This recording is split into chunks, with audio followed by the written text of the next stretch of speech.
Hey, what's going on, everyone? Welcome to yet another Warski Live. How you all doing? Hope you're all doing fantastic. As you can see, I had a little upgrade on the camera. It's looking pretty decent. JF, how you doing, man? I'm doing good, Andy. I've went on the most leftist corners of the internet today. I wanted to know what they thought of me.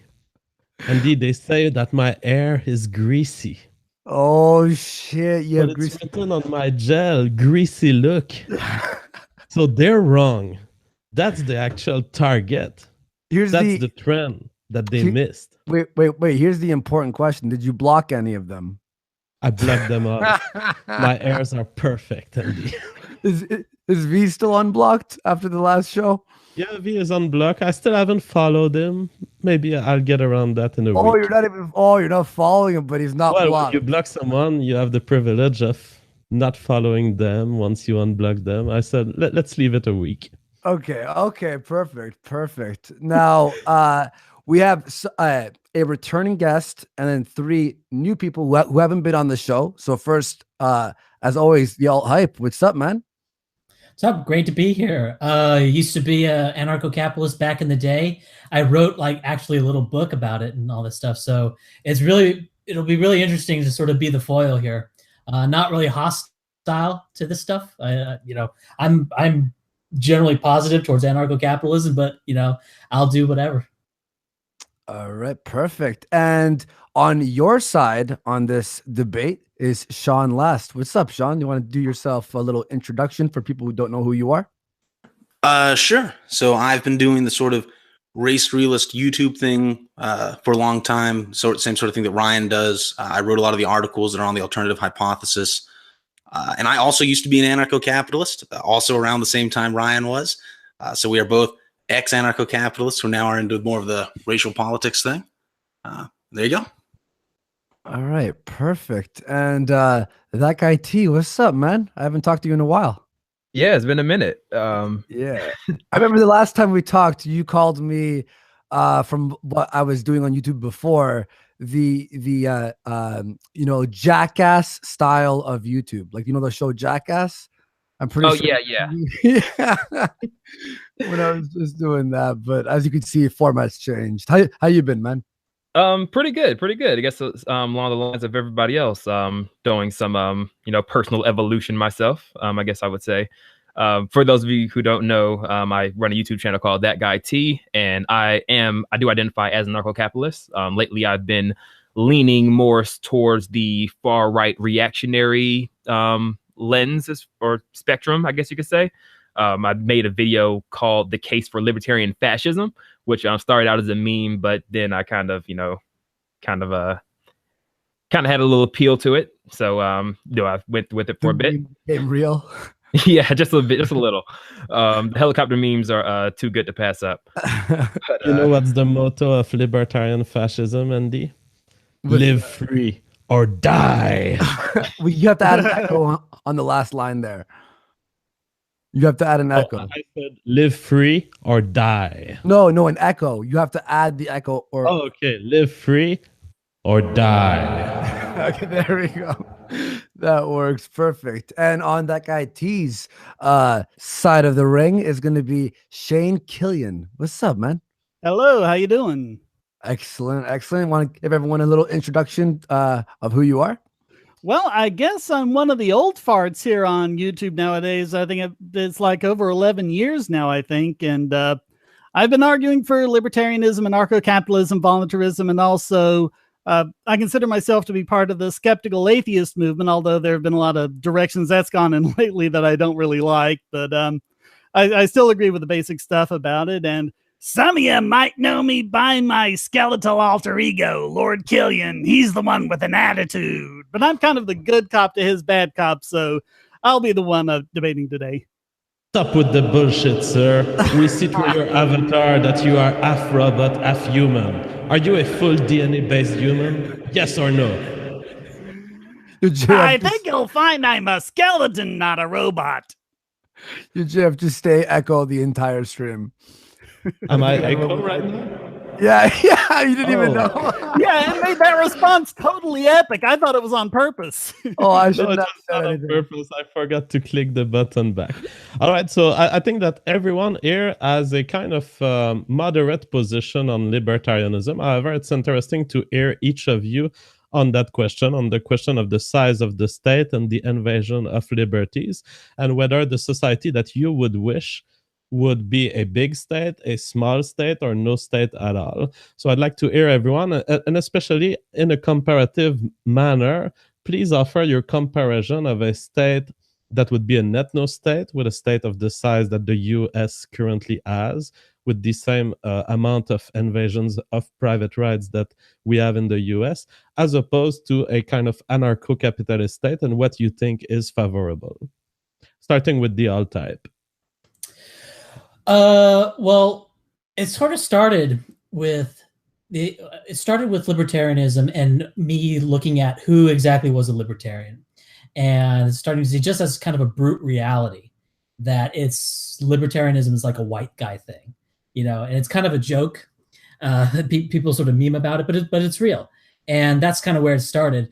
And then I started to get sort of back into reading about race, first off race and IQ stuff, and realizing that higher IQ people tend to be more libertarian. Not only do they identify as libertarian, but they also have libertarian ideas, even if they don't personally identify as libertarian. And moreover, I increasingly read about the heritability of political views, and that was a really big deal. And I also started to look at heritability in a different way. So I'm going off a tangent here. I've been up for 30 hours right now. That's actually why I brought Sean on, because I was hoping he might be more cogent. So, Damn, thanks for being here anyway. Yeah. So I sort of see it almost like they're bound together. Like if you want to have a libertarian society, you got to have the kinds of people that are going to be libertarian. Now, I don't know what Shane DK's view is on borders in a libertarian society, because my view has actually changed a little bit in that I think that if you bring in a lot of people who are against libertarianism into the libertarian area or the anarcho-capitalist area, that the libertarianism will die, and you have to have some sort of border control in order to preserve that state. So I guess that's my response. All right, now Shane. Yeah, I am an open borders guy, and it's more of I come from this from more of a principled standpoint. And my thing is, if you're objecting to the use of force to control society, and then you want to say, I want to preserve that society by using force to control it, that's not very consistent. I mean, if your private property, go right ahead. And if you want to get together with a bunch of other private property owners and say, okay, we'll keep out these people from our property, go ahead. But the way I see it, just because I'm within these things that you call borders, what business do you have stopping me from, having my Mexican friend over if you don't like Mexicans and or whoever? That's just an example, but that's kind of the way I'm coming from. Yeah, right. I guess I would. Oh, sorry. Now, before we hear answers to the introductory statements, I want to hear everyone so we know where everyone lies. Sean? Sure. So my view, I guess, of an ideal state in terms of libertarianism, in the first place, I agree with Ryan that the ethnic characteristic of a population is going to impact the probability of that population constructing a libertarian society. But in terms of what I think would be optimal, in many ways would be more libertarian than the current state. So I don't like, I would be in favor of complete free trade. I don't like corporate taxes. I'm pro the legalization of a lot of drugs and things like this. I like a non-interventionist foreign policy. But I do also like a certain degree of paternalism, which is quite anti-libertarian in terms of sin taxes and the government using taxes to incentivize certain good behavior like marriage. And I think that an ethno-state, I mean, it would be, probably an ethno-state would not be as libertarian as a libertarian would like, right? Just because there's no reason to assume that just because the white people, say in a certain section of the United States, decided to set up an ethno-state, that they would also somehow become extremely libertarian. And like I said, I wouldn't prefer that they were. So that's roughly where I'm coming from in terms of how libertarian I think things should be. All right, and now that guy T. Sure thing. So I guess in this, I'll also kind of inject my I guess sort of hint at my disagreements when it comes to the ethnic state concept. I'm not against it in principle, just to outline that first. But in regards to what I see as an ideal social order or state, or however you want to describe it, it would be in accordance with more so a heavily decentralized structure in regards to not only whatever the market demands, if it's, you know, racial division or you know, certain types of hierarchical structures, you know, whatever that, you know, entails. I don't really have any set ideal on whatever is going to come out as being, you know, in terms of a macro.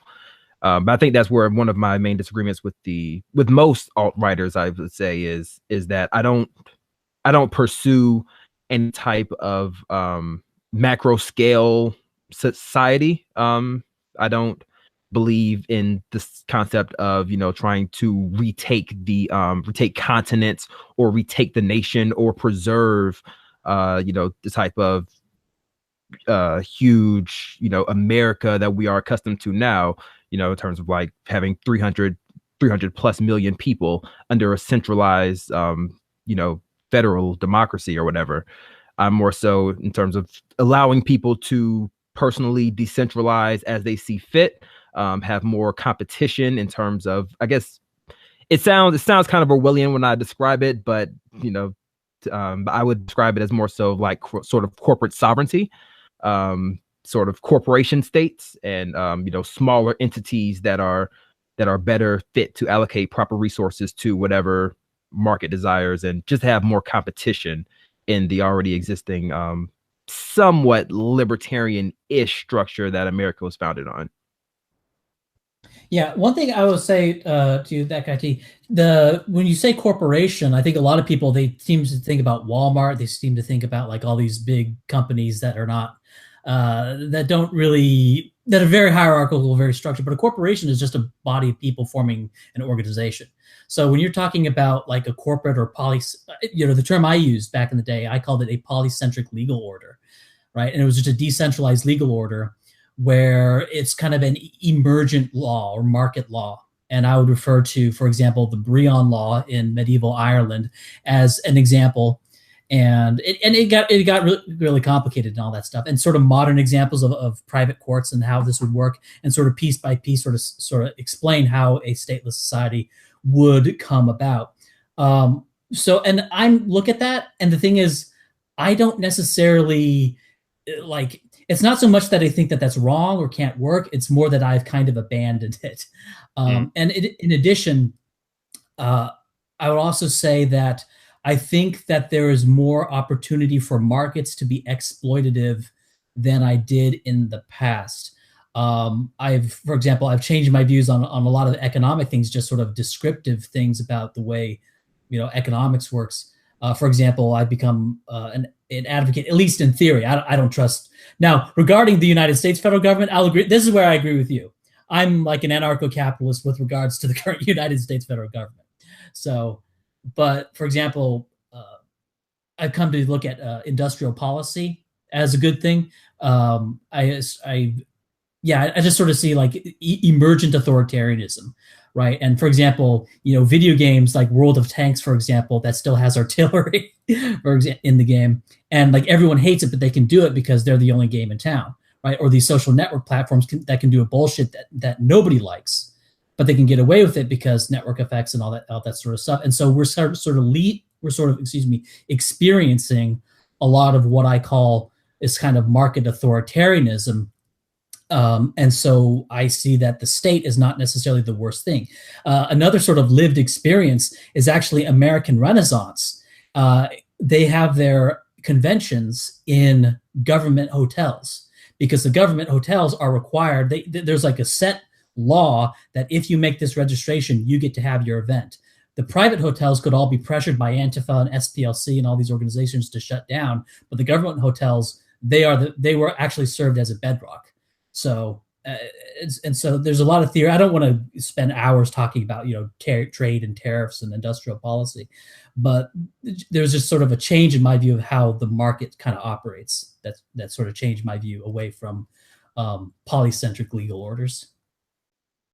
So Shane and that guy T, do you recognize that the free market can actually constrain private liberties, sometimes through trust, sometimes to acquiring the system so that there's no other choice. Sometimes the free market leads to less effective liberty for individuals.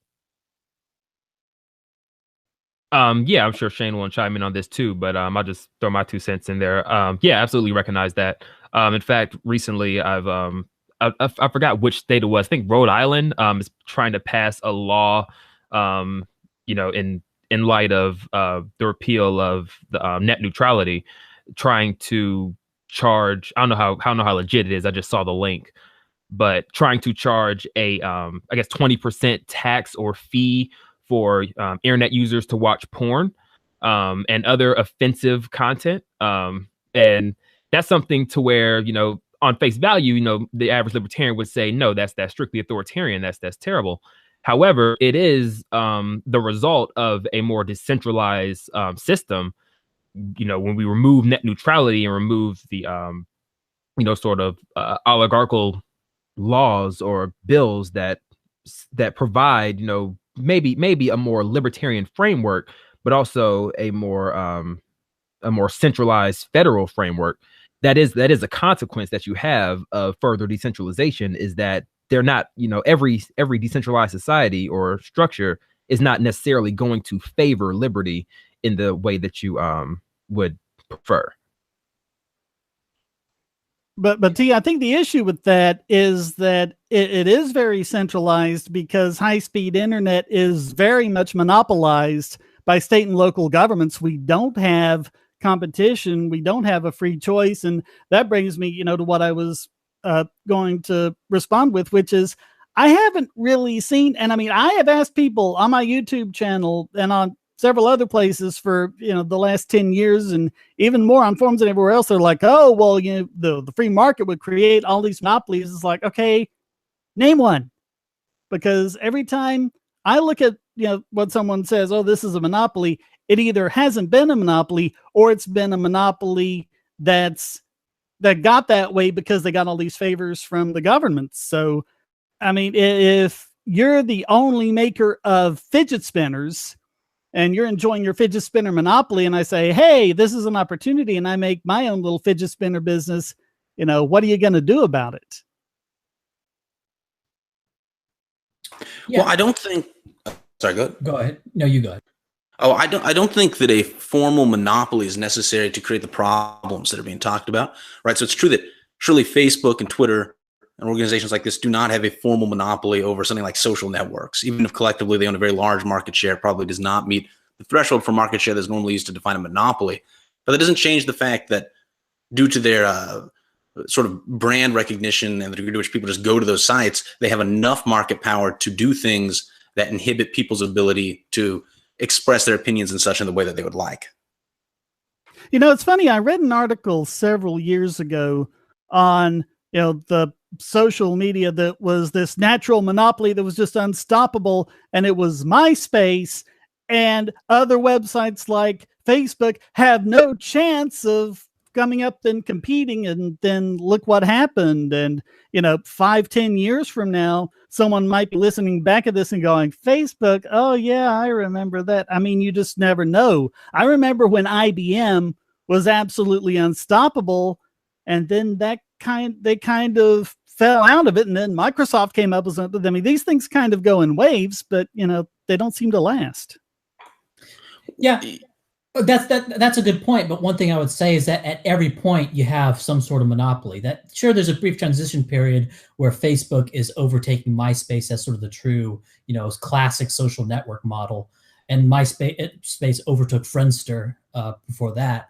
But at every point, you have some company or a small number of companies that are controlling speech, that are, or at least heavily regulating speech, what you can say, what content can get posted, what content can't get posted, and also they choosing who they want to promote on their media platform. So from an end user standpoint, just because it's not necessarily a single monopoly, and just because it's not necessarily the same guy every time, it's sort of like meet the new boss, same as the old boss. So would you define monopoly as simply having more market share than competitors? It's more this is kind of, I think it's kind of fuzzy. Sean, do you have like a more solid definition or anything? I mean, I don't think here it even needs to be a monopoly. We're just talking about firms that have enough of the market share or enough power to inhibit expression of speech in a way that we don't like. But it's that we don't like is the thing, because Facebook didn't get to where they are now by inhibiting free speech, and it's only now that they've started doing it. And if they make enough people upset by it, then they're going to leave Facebook, they're going to leave Twitter, and maybe they'll go to Mastodon or somewhere else. But maybe people start doing more things on Discord or whatever. As soon as you start alienating your entire user base, Facebook may feel safe right now, but if they keep up like this, it's just a matter of time before everyone says, you know what, screw this, I'm going somewhere else. That would be true if they were banning people for expressing extremely mainstream beliefs, and they would lose a huge proportion of their audience. But I don't think that we can assume that that's going to play out that way if they're doing things like, say, banning people who express right-wing views at the 90th percentile or above, right? Because that is not going to affect that big of a proportion of the population. And even if those 10% of people do go somewhere else, they're not going to be able to communicate as effectively with the other 90% of the population, which maybe they're interested in talking to about their ideas. So what would your solution to that be? Well, I think that one obvious solution, for one thing, I would say that it's a new thing, right? So a succession of things should be tried. There's not a well empirically vetted way of dealing with social networks that I know of, but one obvious thing would be to apply some regulation to these large social networks, prohibiting them for banning people for demonstrably political reasons. That would be, or you could break them up into smaller things. That's another option. You could probably make a long list of different options of things that could potentially be done. The problem with that is it's kind of like putting the fox in charge of the hen house. I mean, if you think Facebook is bad, imagine if, Donald Trump or someone, like Dianne Feinstein or someone like that, was in charge of what could and could not be said on there, which is essentially what you're talking about. The difference is with Facebook, we could easily go somewhere else if we wanted to. With the government, you don't really have that option. Well, I think that I don't think you could easily go somewhere else with Facebook. And in addition, I think you have a much easier time voting in politicians that will stop the nonsense. Because you're talking about trying to break what is essentially a utility that has all sorts of network effects, as opposed to just being able to vote in politicians that are going to favor constitutional rights to speech in what is effectively a public area. Also, and how's that been working out so far? Well, I think that the U.S. court system has a pretty good record with respect to free speech. And I think if you were to compare what's been better at defending free speech, the U.S. court system or Facebook, right, I think that would be a very easy comparison. We would have to say the U.S. court system.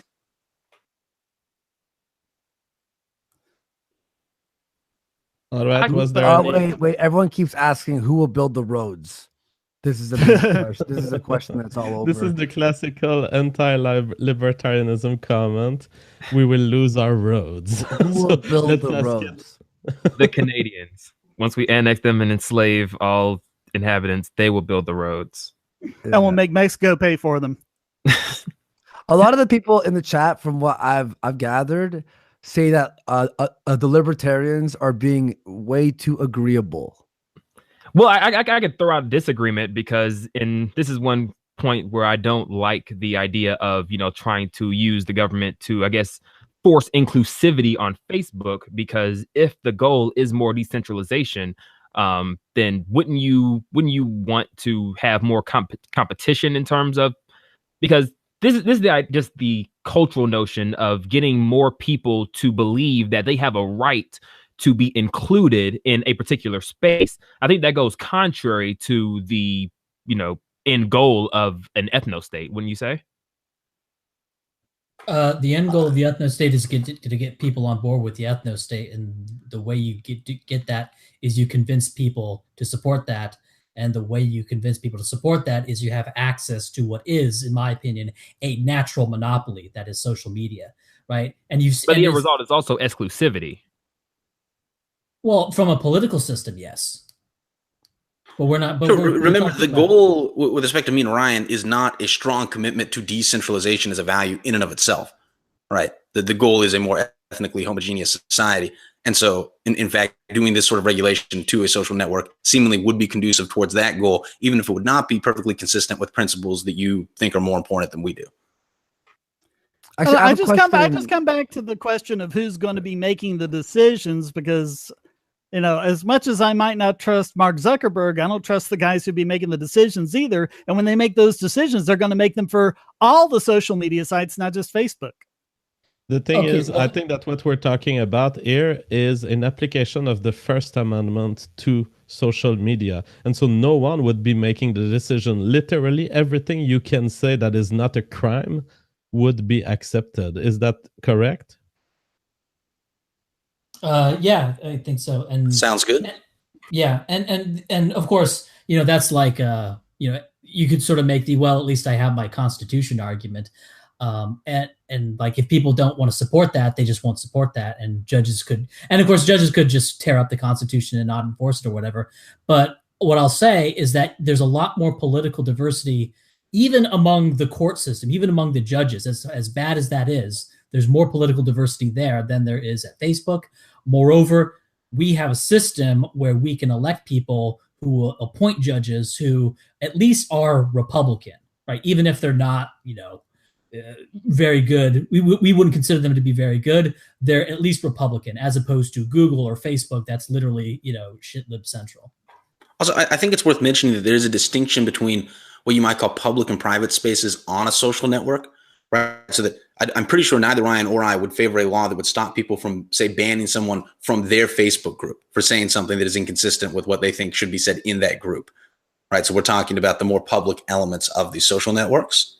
Yeah, I view it as analogous to a utility. Like, you can't say, like, if you, like, utility being an inherently monopolistic, we have laws saying that you can't turn off power or water to somebody just because you don't like what they're saying. And that's sort of the idea here. I mean, maybe one way. Sorry, go ahead. Oh, actually, I had a question because we had a show the other day with the a black nationalist who wanted a black ethno state, and I wanted to ask Alt Hype and Sean Les, you guys are for the white ethno state, right? Yes. Yeah. So I actually asked the black nationalist this: would the black nationalists and white nationalists work together at least to set up your ethno states and then split up? Yeah, I mean, I'm totally in favor of that. One, you know, it's nice in theory, but of course, there's always the possibility of obviously not getting along with it, because they probably have some views about white people that I disagree with, and I have some views about black people that they would not take too kindly to. Yeah, said no. He said that he was like, I mean, I just gave him an example, but he's afraid that while they're sleeping, you're all gonna stab them in the back and kill them. I'm like, well, like, he said that you're their natural enemy. So I was curious if white nationalists. See, but here's the thing: is the white nationalists would do it.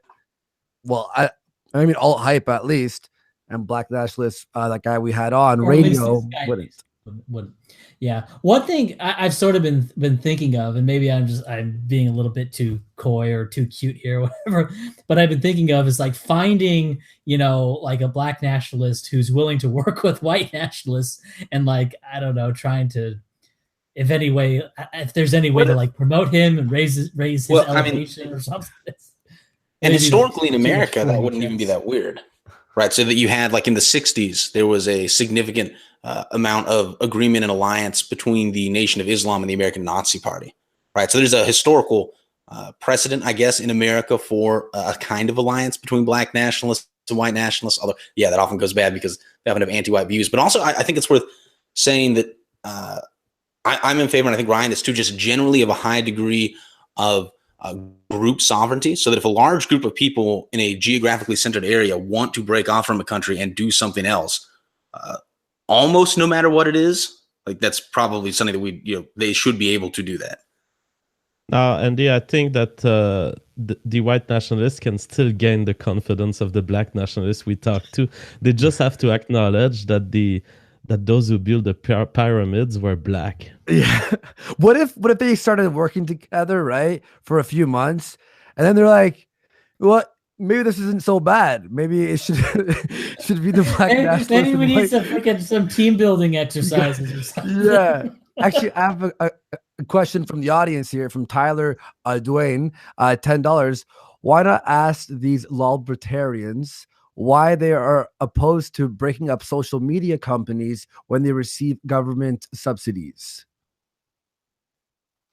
Well, I mean, it's a precedent that you set because let's be honest, there's you can make the argument that almost any structure receives government subsidies, and the point is I'm not opposed to breaking up social media companies simply because my private property. That is one element, but also because I think it sets a precedent that if exclusion or sovereignty is the end goal, what's to stop at the end of the day if, for example, we do alt-hype and Sean, we're successful in establishing a white ethno state, and they have for example, pro-white media. What's to stop someone else from arguing the same argument that they did, where hey, you don't have the right to censor me or prevent me from pushing multicultural propaganda or Jewish propaganda or whatever you have on your platform?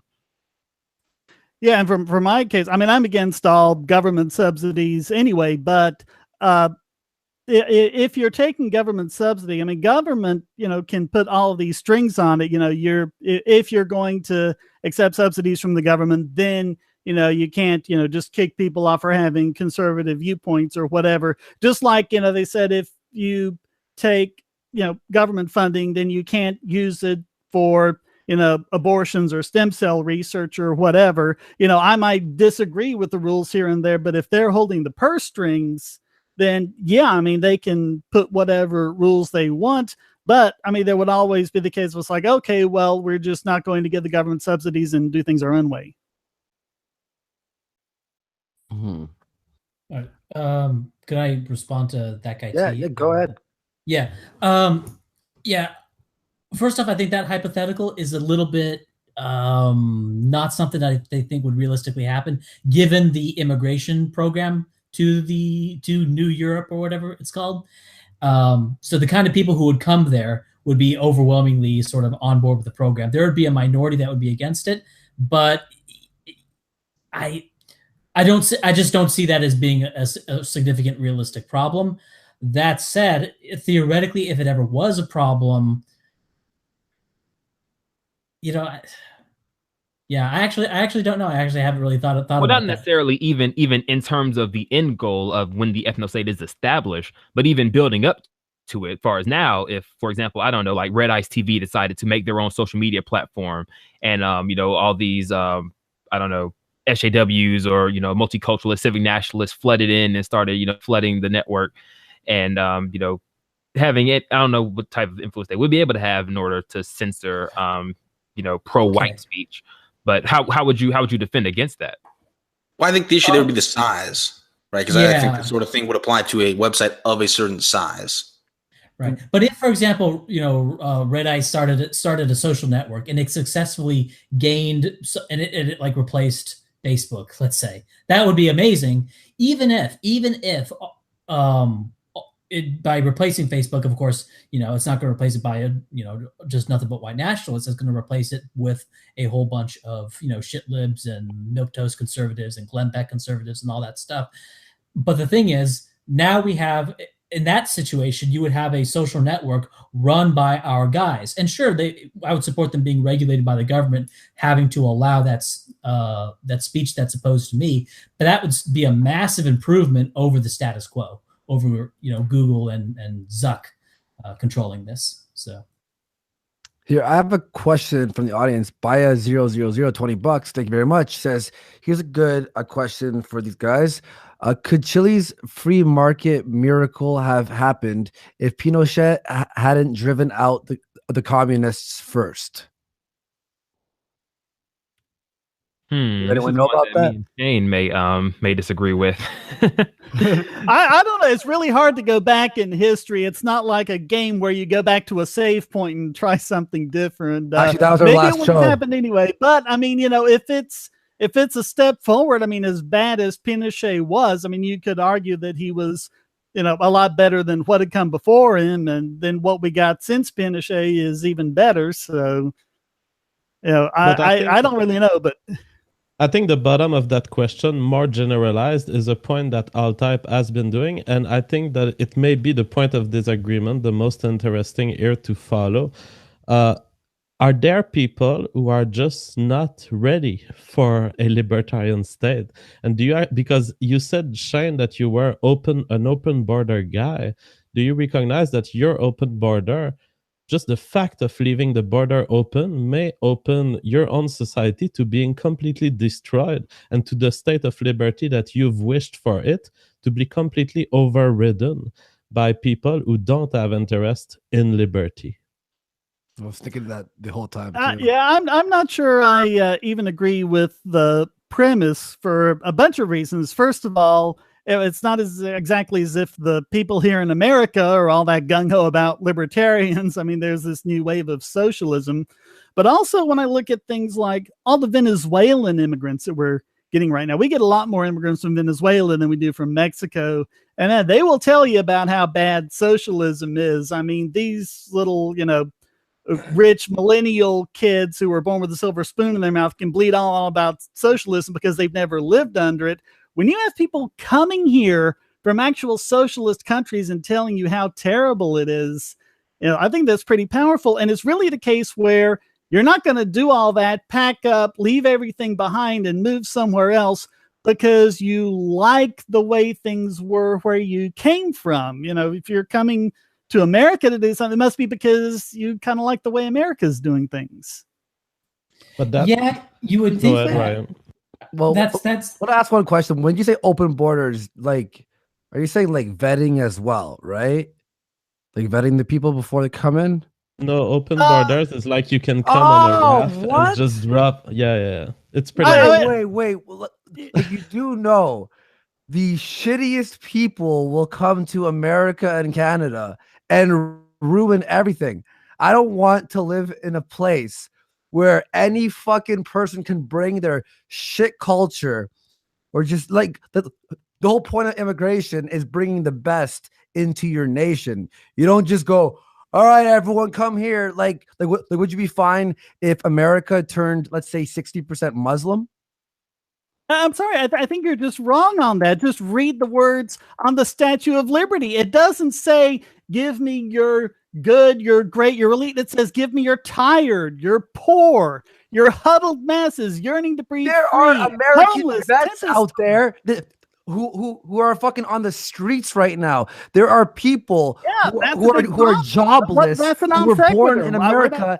And hang on, and a lot of these immigrants who come in, especially refugees, just fucking leech off people, raise taxes, fucking just ruin I mean, look at Germany or fucking Sweden, any of these places that brought in a lot of refugees. They are turning into fucking shitholes, and the people who were born there are starting to be afraid of their own country.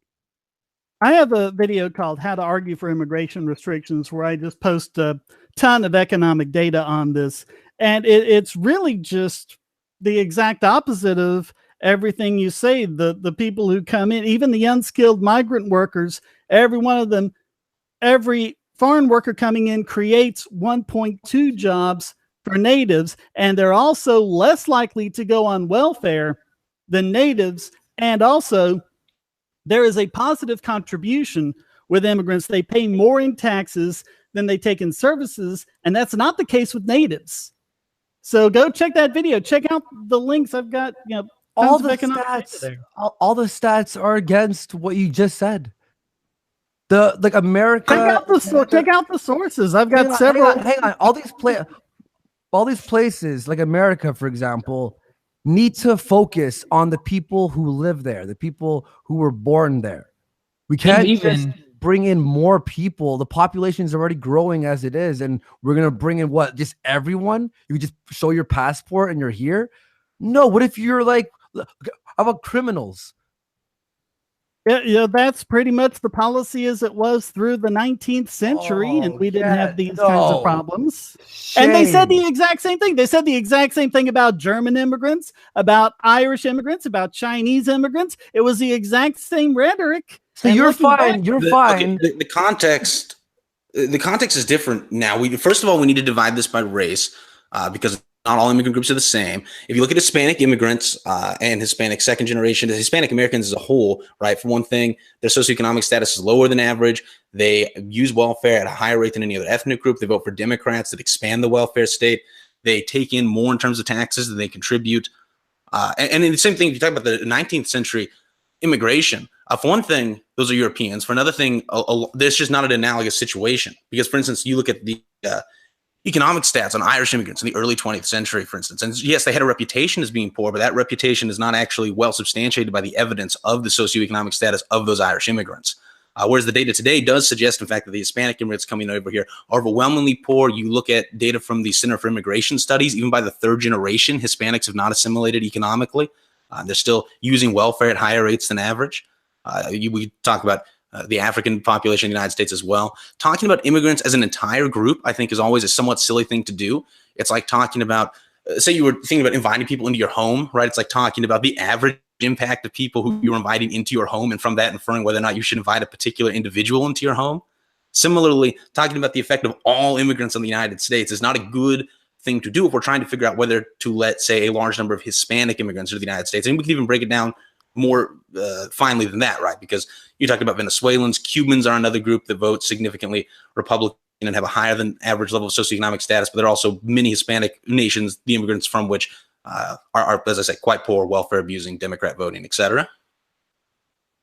But what about the Chinese in the late 19th century? They weren't. They were probably poorer than even some of the poorest Americans there. That might be true, but the political context isn't the same because there weren't parties then pushing the sort of welfarism that exists today, and the welfare state that already exists today did not exist back then. Well, then let's end the welfare state. But I mean, you can't say that this one big government program exists and they're pointing guns at everyone to take money, and because that big government program exists, now we have to have this other big government program. That's very incongruous. First off, yes, we can. Like we can, and we are saying that. So, and I don't see what's incongruous about that. And two, and the welfare state. Now you bring in a bunch of people who are going to vote in a new welfare state. So, let me ask one question to you, Shane. Give me one positive reason why America or anywhere should open its borders. One positive reason. Because what you've said is if you just will allow like the sick and the tired. Yeah, let's pay for everyone's health care while we're at it too, right? One positive reason. I think I've given them, and I mean, people are talking about the welfare. The welfare state is driving us broke without the immigrants. We've got a $20 trillion debt. That's not the fault of the immigrants. Well, no, but that is the fault of ethnic groups that are not white. Because if you break it down and just look at the white people, in fact, there's a deficit surplus in the United States. White deficit surplus. How does that work? White people run a surplus. White people are net taxpayers. Right? The deficit and the national debt is basically entirely a function of the blacks and I think if you look at the only in terms I was talking about on that video, you'll find out that that's not the case. I don't think so, Shane. But even so, that's only speaking of in terms of social programs, correct? That's not also including the other acts of the state, such as war, foreign intervention, foreign aid, all these. No, I actually do two analysis. One where I actually assigned all military spending to whites, and the other where I have just a straight up equal government. And the thing is, and I'll tell you one thing, breaking down welfare usage doesn't really matter. It doesn't matter too much in terms of racial differentiation because white people actually use a disproportionate amount of Social Security, and blacks and Hispanics tend to use a disproportionate amount of Medicare, Medicaid, I forget which one, but it's actually kind of a washout in terms of the welfare usage. That's actually not a very big deal. But just look at Social Security's budget. It's enormous. It dwarfs all of the other entitlements and the military combined. Shane, Okay. are you fine? Are you fine with the? I don't know what your point is. That shit. Are you fine with the way the Middle East treats women, gay people, just people in general? Are you Absolutely fine with that? not. Absolutely not. They've already brought Sharia courts in the UK. Would you be fine if, like, so many Muslims moved into America to the point where they'd have Sharia courts or possibly bring pieces of their culture into the West?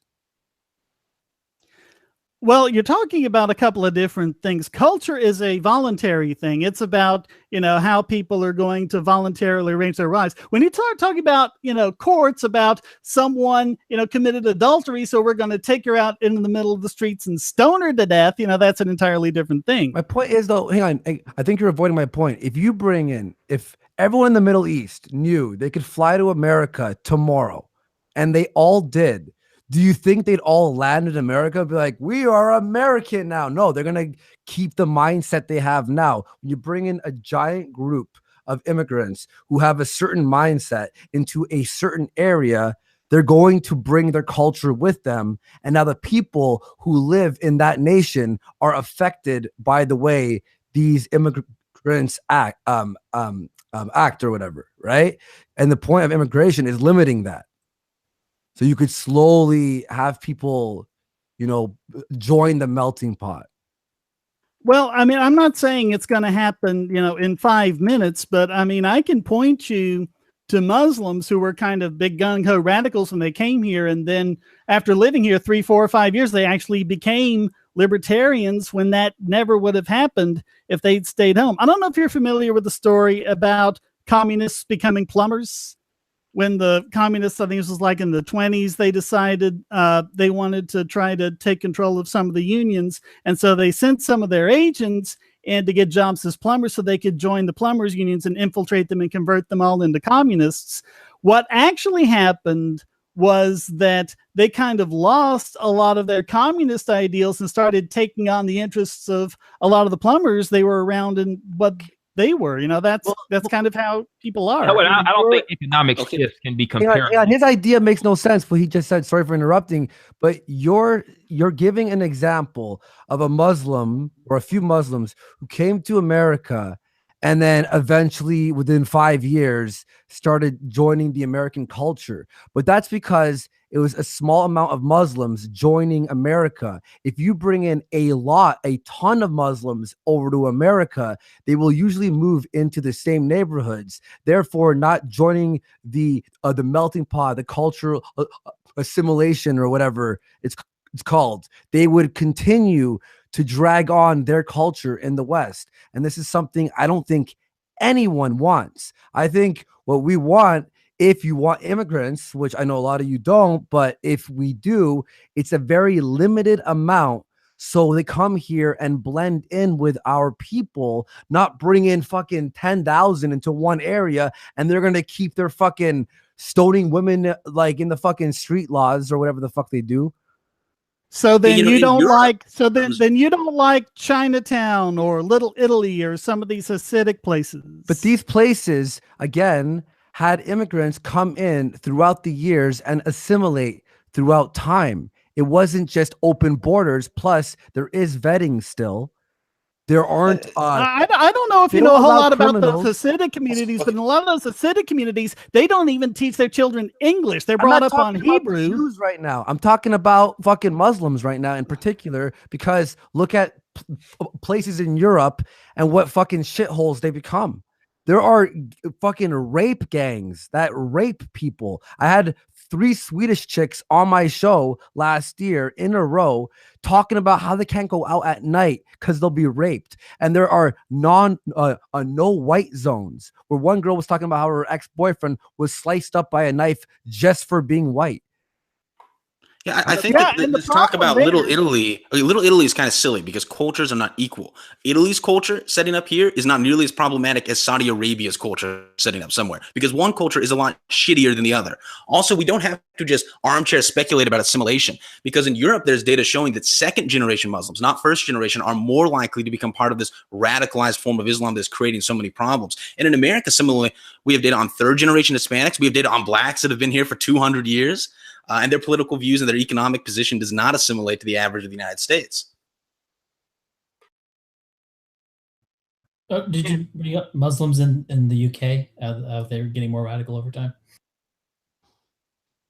No, it's just trucks of peace, just driving down the streets, killing. And people. even so, though, even if we could, grant full assimilation, this isn't really a culture that I really want the rest of the world to assimilate into. This the widespread liberal democracy, this appeal to universalism, humanitarianism, mostly leftism, mostly leftist thought, isn't something that I would really want the rest of the world to assimilate into. And for disclosure, I'm not pro open borders in terms of I guess it's where by ANCAPism kind of deviates from the traditional norm. But in that same sense, I would defend Shane in saying that even if we do acknowledge that these cultures, like you said, Andy, that are coming in are problematic and are breeding inherent conflict among different demographics, not only because they're under a centralized government that they can't agree to, but also just because they're just inadvertently just different. I think it's clear to acknowledge that the state as an entity has pretty much failed in terms of being a sole monopoly on preventing undesirable immigration. The state has proven itself that it can't be trusted to be the sole arbiter of who comes in and who comes out, at least not the current state that we have now. Not only in the United States, but also in Europe, also in other areas as well. Would you guys agree with that? Well, I think it depends on what state you're looking at, though, right? Like Hungary's state recently has been doing a pretty good job at that, and lots of states have, including America's historically. So I don't think it's something we want to categorically say about states. But at the moment, a lot of Western states are infected with an egalitarian leftist ideology, which is causing them to do a very poor job at regulating immigration, and that we would all agree with. But I think the solution there, right, is to destroy that ridiculous egalitarian ideology. Yeah, and But also see, that goes to what I was trying to say. Fast, that guy T, what you're saying is with your statement, you're saying is there is a shitty door in place. The door is garbage, right? Because there's still people sneaking in and people who have done, right? Mm-hmm. But what Shane is saying is just open it. Well, the door is not doing well, so why have a door there? Fuck the door. And Shane, correct me if I'm wrong on this. I would assume that in conjunction with you're saying, even if you agree with open that door, I don't necessarily agree with that, but you would replace that with more doors, right? You would want more sovereignty in terms of different communities being able to restrict migration in terms of through expression of private property. Right, but also, and this is the thing I've been trying to respond to, is that the problems you're seeing like in Germany and Sweden, it's that okay, so you have some people who are coming in from the Middle East who think that rape is just a good thing to do, but the problem with that is their governments are so politically correct. They think, oh no, we can't do anything because that would be Islamophobic. And so they're not doing what they would do with ordinary rapists, which is arrest them and put them in jail.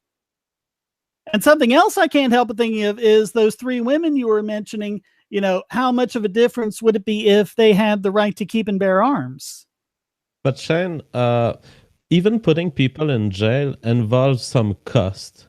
And I think to run a cost to keep rapists away from my street is not a moral obligation of mine. And at some point, you have to consider that the very presence of a bunch of people who are likely to commit acts of aggression in your society is a kind of environmental act of aggression. To what extent do you consider that I have a moral duty to care about these problems when in fact all I can say is this is my territory, no one enters unless I approve it, and I will be strict on the approval. to what extent do I have to take the cost of putting people in jail, which is extremely high? Well, I mean, you're talking about the cost of putting a few rapists in jail with the cost of kicking out and keeping out millions of immigrants. I mean, even if there's literally no to, cost at saying I have an immigrant there's policy. no cost to kicking out immigrants, really? We can do that for free. There's the cost of kicking them out, but once they are kicked out, I don't have to pay for their food for the rest of their life.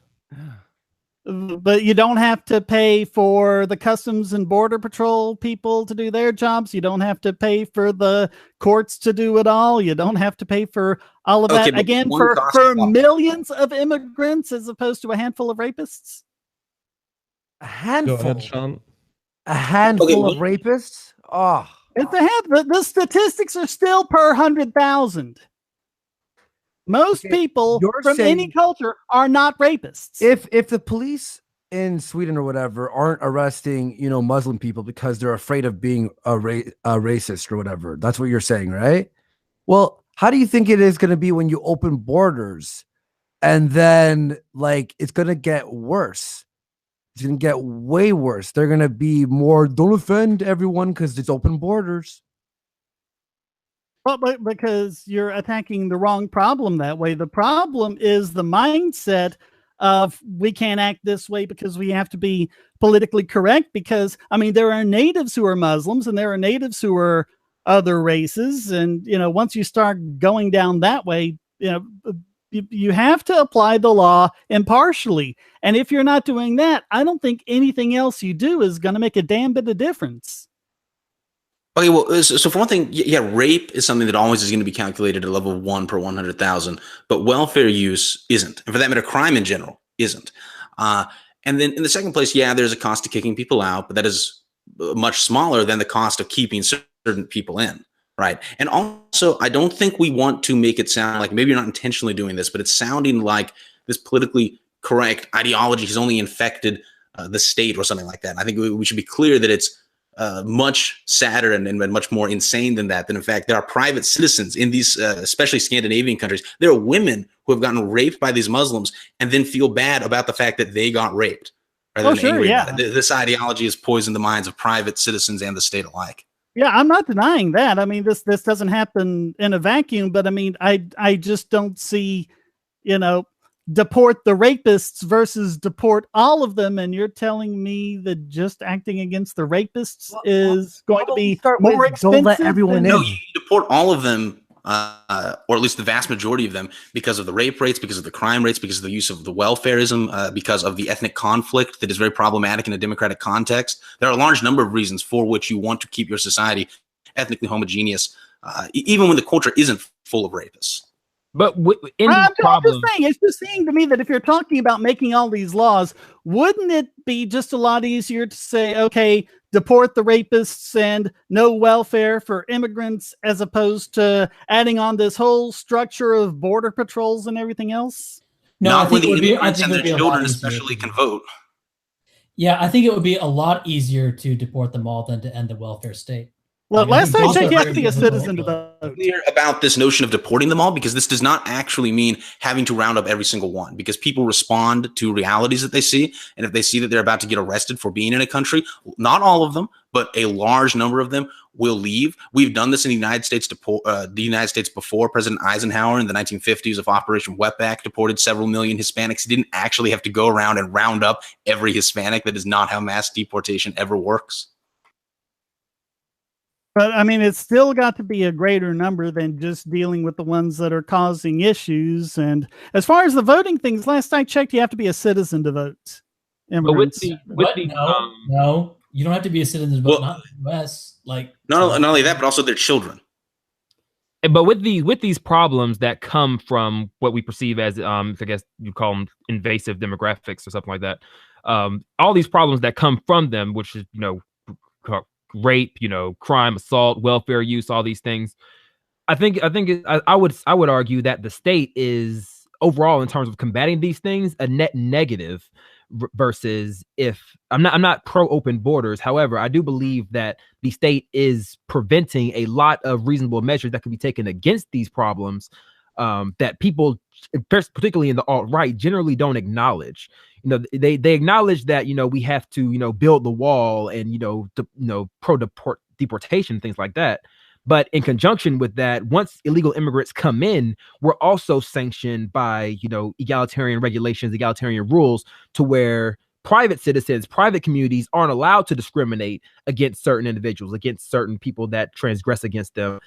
Like Shane pointed out, in European countries, they don't have the right to self-defense. They don't have the right to, in many cases, they're punished by the state for even, arguing or contemplating defensive strategies against these invasive populations.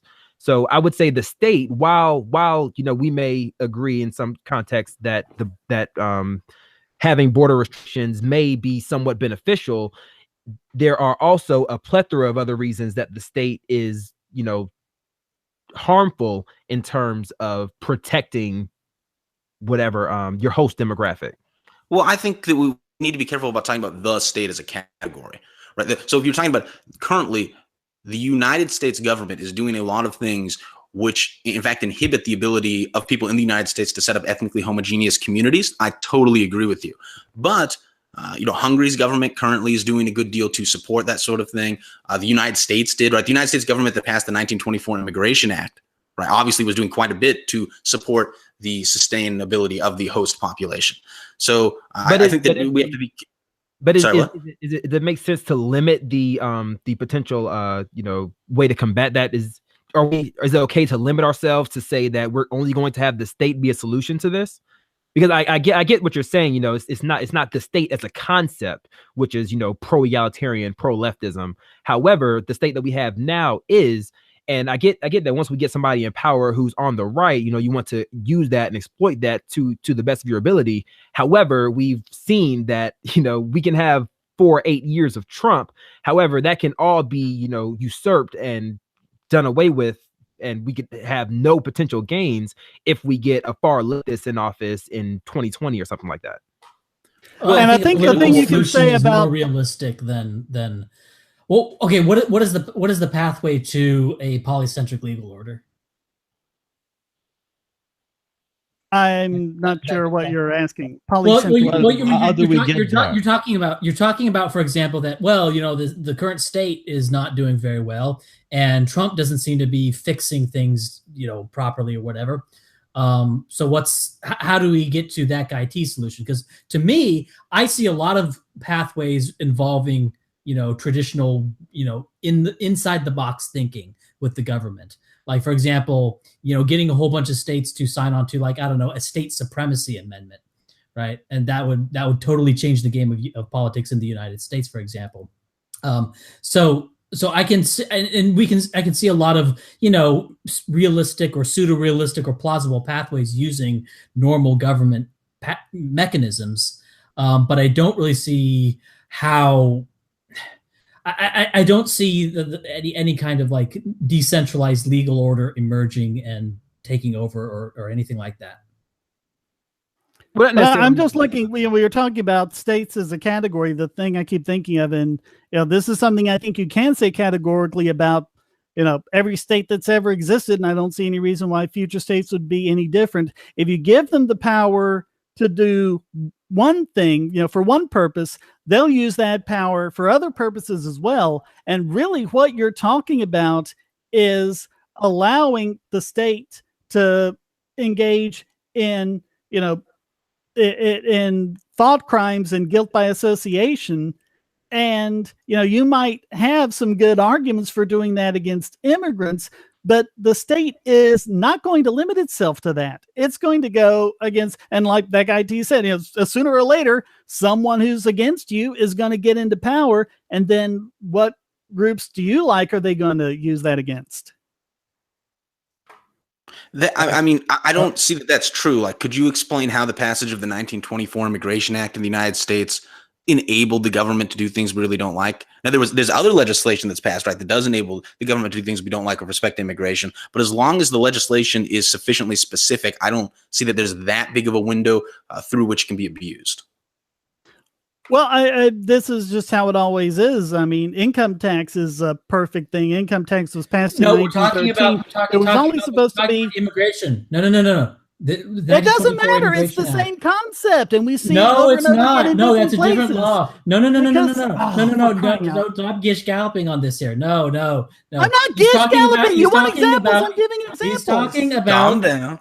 No, talking about the 1924 Immigration Act. You saying it always leads, a law always leads to it giving the state a hammer, and the state uses the hammer to do something you don't like. Okay, how did that happen with the 1924 Immigration Act? I haven't read the 1924 Immigration Act, so I don't know, but I can give you plenty of other cases where it has, and I can give it to you for all sorts of governments throughout history, and it's pretty much a constant. So, I mean, you've pulled one example out of left field. It's literally the most relevant example to what we're talking about. But the 1984 Immigration Act obviously wasn't sustainable. And the question to be asked, I think, is that are there more sustainable alternatives to the traditional concepts that we've always gone through, which is, via state legislation? I mean, the United States maintained what I would consider like a good racially informed immigration policy for like 150 years or whatever, right? So, I mean, yes, as history has contingently played out, that fell apart in the 1960s. But I don't think that we can draw from that this is some inevitable consequence of things. So that guy T, in what way was the policy of U.S. immigration for 150 years unsustainable? Well, I mean, unsustainable in the context of it's been usurped and it's no longer enacted. So obviously, in terms of present context, it But suppose that's not a reason. Suppose there had been a constitutional amendment very early in the history of the U.S. saying Congress shall pass no law that leads to the genetic replacement of our population, of the people who are currently citizens of the U.S. and their descendants. Do you think that would be a non-sustainable amendment? No, I think that could be a sustainable amendment. However, are we talking about forming new decentralized communities, or are we talking about reforming the existing structure of the United States? I'm a separatist. I saw your video. I think you're a separatist. I think Sean is. Is everyone here basically a separatist? I think the JF is. I am. I'm a special kind of separatist. With the baguette. Separatism could be done in a way that I would favor it. I think Worski is like the only one here who's not a separatist. So, can you define what you mean by separatist? After this talk, I don't know. There's some people that you want to separate from, Andy. Well, I was just going to use the washroom, but then I heard you say that thing. But look, I've said this before. I'm not down for a white ethno state. But if the world becomes what fucking Shane is saying, I'm first there with the hammer and nail. If it's just like everyone in, criminals, let in all this, freaking taxes are ridiculous, all this is terrible. There's gonna have to be a point where a few people are gonna be like, yeah, no. Okay, I want to talk to. I want to talk to. Are you cooking on taxes, Andy? I'm sorry, that just triggered me a little bit. Wait, taxes? What do you mean? You said his argument is if the world was like, you don't like taxes, you said you would you go full. Look, let's be honest. The Middle East, probably not the best place to live. I'm sure 90% of them want to move over here. If they all came over here, the amount of shit that would have to be done, and the welfare and all that stuff. I know you guys want to change that, but at first would skyrocket taxes. And in Canada, where I am at, and JF, you know this, taxes are already massive anal rape. They ruined me. It's horrific up here. Oh, hey, look how much money I made. Better put it in the bank so I'm not in jail next year. But that's not the only issue. I mean, we've also got tons of other things, from minimum wage to all sorts of economic policies that makes it difficult for people to form small businesses and create jobs. One thing immigrants across the entire spectrum have shown is they're far more entrepreneurial than natives. But when you put all these barriers in the way to creating businesses and hiring people, then of course you're going to business get regulations that are disproportionately favored by non-whites in the United States. Yeah, they're a problem. Yeah, like everyone here is generally opposed to business regulations as almost like as a rule. So could I pose a question to I guess not entirely switch gears, but just something I'm curious about for alt hype and last. What would be your minimal satisfactory vision of an ethno state? Like what's the bare minimum that you're willing to say this is good enough for an ethno state for now? What are the parameters? Do you mean like landmass or well, okay, I'll just say it needs to be an area that is going to maintain demographic security and is going to act as a sort of kind of like Israel in a sense, in that not necessarily that it's 100% white, but that it is a place there, white people anywhere on the planet can go to if things get bad, right? But do you have a particular idea of like how many white people you would want in it, or how much land space you would require for it to be considered ethno state? Well, like could a small business be considered an ethno state? Like we just started off as like kind of like the Free State Project. I'd want it to be I'd want it to be sort of big enough that it could sort of protect itself and fend for itself on the world stage, not as a lone power, but working with other countries and stuff. I think the video by Ryan documents an example, which I think is his vision of separating 4 or 5 states from the U.S., and that kind of size seems to satisfy him. Yeah, and what I'm really interested in is on these large landmass states with very small populations, because that's room to grow, right? It can remain small, or it can realistically get a lot bigger. Yeah, I'm not sure what you mean by good enough. Do you mean so good that I would want to live there? Or I mean, I would, in the sense of being for it being allowed to happen, right? That would be true of almost any ethno state. If you mean wanting to actually go there or something like that, then in conjunction with what Ryan said, I guess the only other stipulation I would make would be that the population would have to be comprised of fairly normal individuals, right? So that if a group of people went off into the ocean and set up neo-Nazi island with the people who tend to be associated with neo-Nazism or something like that, I would not move there. But as long as it generally looked. Sorry, go ahead. As long as the population looked like a decent population and was doing things to maintain not only a super white majority, but also an ideology that says that that's okay and that there's nothing wrong, like not anti-white ideology, which is an important factor in this as well. And in fact, it's interesting in a way that there are states in history that in a sense are very pro-white, even though they have a very small white population, or a much smaller one than a lot of countries currently do. They're very anti-white, right? The Confederate United States, South Africa, things like that. The reason I ask is because I've at least when I'm discussing with alt-writers, I've noticed that a lot of them have these grandiose visions of, I don't know, retaking all of Europe or retaking all of America as the white ethno state. Do you think that it's the practical, or I guess more realistic view of the alt-right to give up landmass? Like would a Israel-sized ethno state, like New Jersey-sized ethno state, be satisfiable at all? Or do you think that there's some, because I know some alt-writers who would say that's not good enough, we're going to constantly work within the framework of democracy until we get full America to be an ethno state? Obviously, New Jersey would be a really bad choice in particular, but thinking of something like the size, Maine would be, because Maine's like 90-something% white right now, so that would be satisfactory. Obviously, like, you're sort of asking a question, would I rather have a bigger or smaller area? Obviously, I'd rather have a bigger area. Well, I know some people who say that they're not willing to accept as small. Yeah, but what you're actually getting at, like, this is like, the thing is, if you're for this, like, the thing is, like, it's so, like, the margins are so thin, and the thing is, you have to be flexible on this. You have to be flexible on everything. Any opportunity you have to get any kind of sovereignty, you have to be willing to take. You have to be willing to align with anyone, okay? And you have to be sort of really big tent as a white advocate, and you have to, so basically, I think what you're saying is,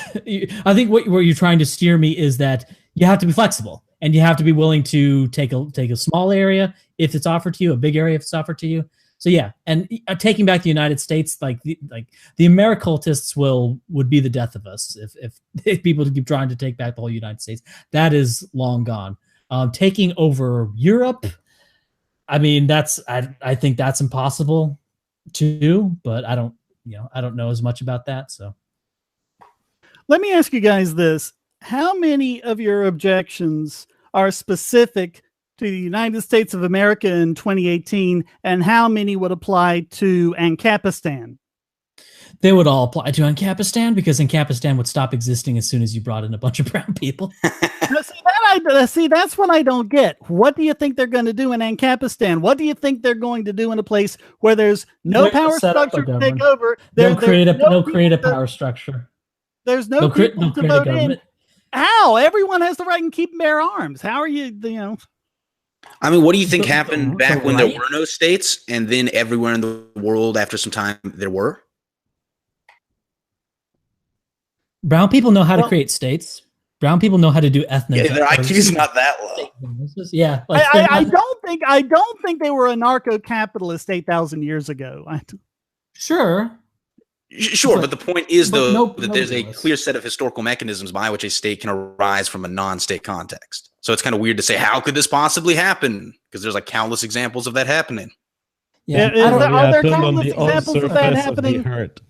Are there countless examples of that happening with a population that doesn't want to be ruled and have guns? Nestor Makhno in the Soviet Union. That completely misses the point. The point is that if a bunch of brown people came there that were pro-state, you would no longer have a population of people who were unifiedly against the state. Yeah, I should actually give examples of people. How would the brown people? How would the brown people force their way against the white people who have guns? There'd be more of them, and they would have guns too. I can give you example. Now the question is, do you consider non-capitalist property norms to be anarchistic? Like, for example, the Nestor Makhno's Ukraine Free State or the anarchists in Spain. Does that count to you? I'm not familiar enough with those specific examples. I'll just give you the general principle. If a bunch of commies wanted to get together and just buy up a bunch of property and agree voluntarily that they'd have their nice little commie paradise there, not force anyone into it and not stop anyone from leaving if they wanted to, and it was all completely voluntary, yeah, I'd be fine with that. I disagree.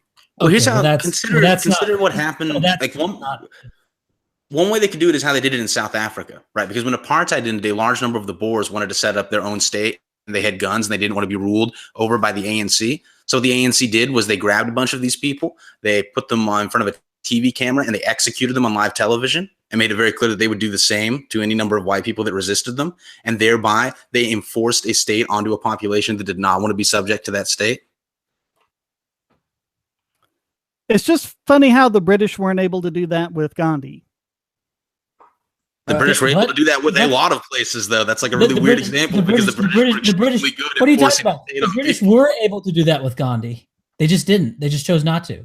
Like for example, like that's like with the Soviet Union. Like the Soviet Union could still exist today if they had the political will to do it. They had the material ability to maintain it. The British could still own India today if they really wanted it. How could the Soviet Union economically survive? They were on a completely unsustainable course. What do you mean? They had a lot of debt, but their standard of living was growing. Their manufacturing was increasing year over year. You know, they weren't a true centrally planned economy. They had bureaus and pseudo markets and pseudo competition. This just seems increasingly weird, though. Do you think that there aren't historical examples of conquests of populations where they were forced to be under a state even though they were armed? I'm just unaware of a place where you have had any kind of universal, not just, some people having guns, but everyone recognizing that everyone has the right to keep and bear arms. I mean, most people in most of history, I think, thought that people generally had the right to have weapons. Also, now it's true that there hasn't been an example of a large anarcho-capitalist society being subjugated to a state, but that is primarily the result of the fact that there have been no large anarcho-capitalist societies, period. And Shane, your example you could talk is kind about, of actually, this brings up I want to say your example is kind of self-contradictory because you make the example of everyone having arms and everyone being against the state. But do you understand the concept of outbreeding? Do you understand the concept that people can move in groups to a certain location? Of course, not everyone would be in line with the libertarian state if 100,000 people just walk over an area and decide that they set up there and they are against the libertarian state of the world. But how are you going to do that if every door you kick in might have an armed homeowner behind it? You might not. You have more people than them, and you scare houses. them by killing them. I mean, that's history. why Japan. That's why Japan never invaded the American mainland. What? No, they never invaded What? the American Are you- mainland because they didn't have enough oil. They didn't have the resources to do so. They were running out of They fuel. didn't have enough oil. Are you kidding me? Just from the attack on Hawaii, that took a bunch out of them. The Japanese were logistically strapped. They couldn't mount an invasion into the U.S. They couldn't supply a logistics train that far. That's why that's a myth. When the United myth. States took California or took Texas, or various areas. Well, Texas is a little weird, but whatever. When the United States took area from Mexico, from Spain, there are tons of wars where societies have been conquered, and the people who were conquered had guns. And it was generally considered that people had the right to own guns. I mean, in most societies, right, that's not even an issue because it was just assumed that people had the right to own guns. So what is the what's the line of defense for the ethno state against anti-white whites? What do you mean?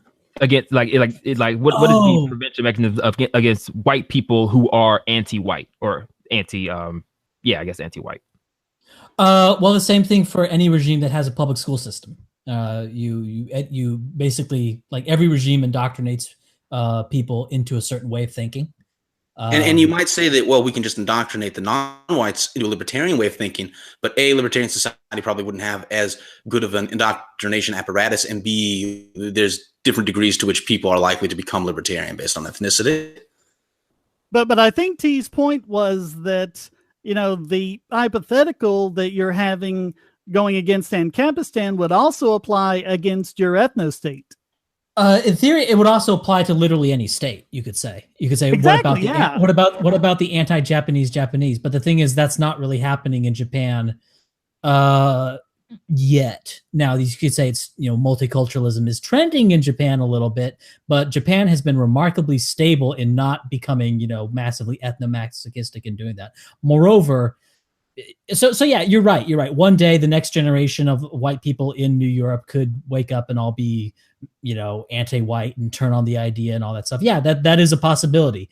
Hopefully, it doesn't happen. I mean, that's true for like literally anything. That's not a unique criticism to literally any system is the problem. But the thing is, with your stuff, having open borders and people coming in externally and just swamping the area, that actually is a specific criticism to any open border, not just a anarcho-capitalist or polycentric legal order area, but any open borders thing.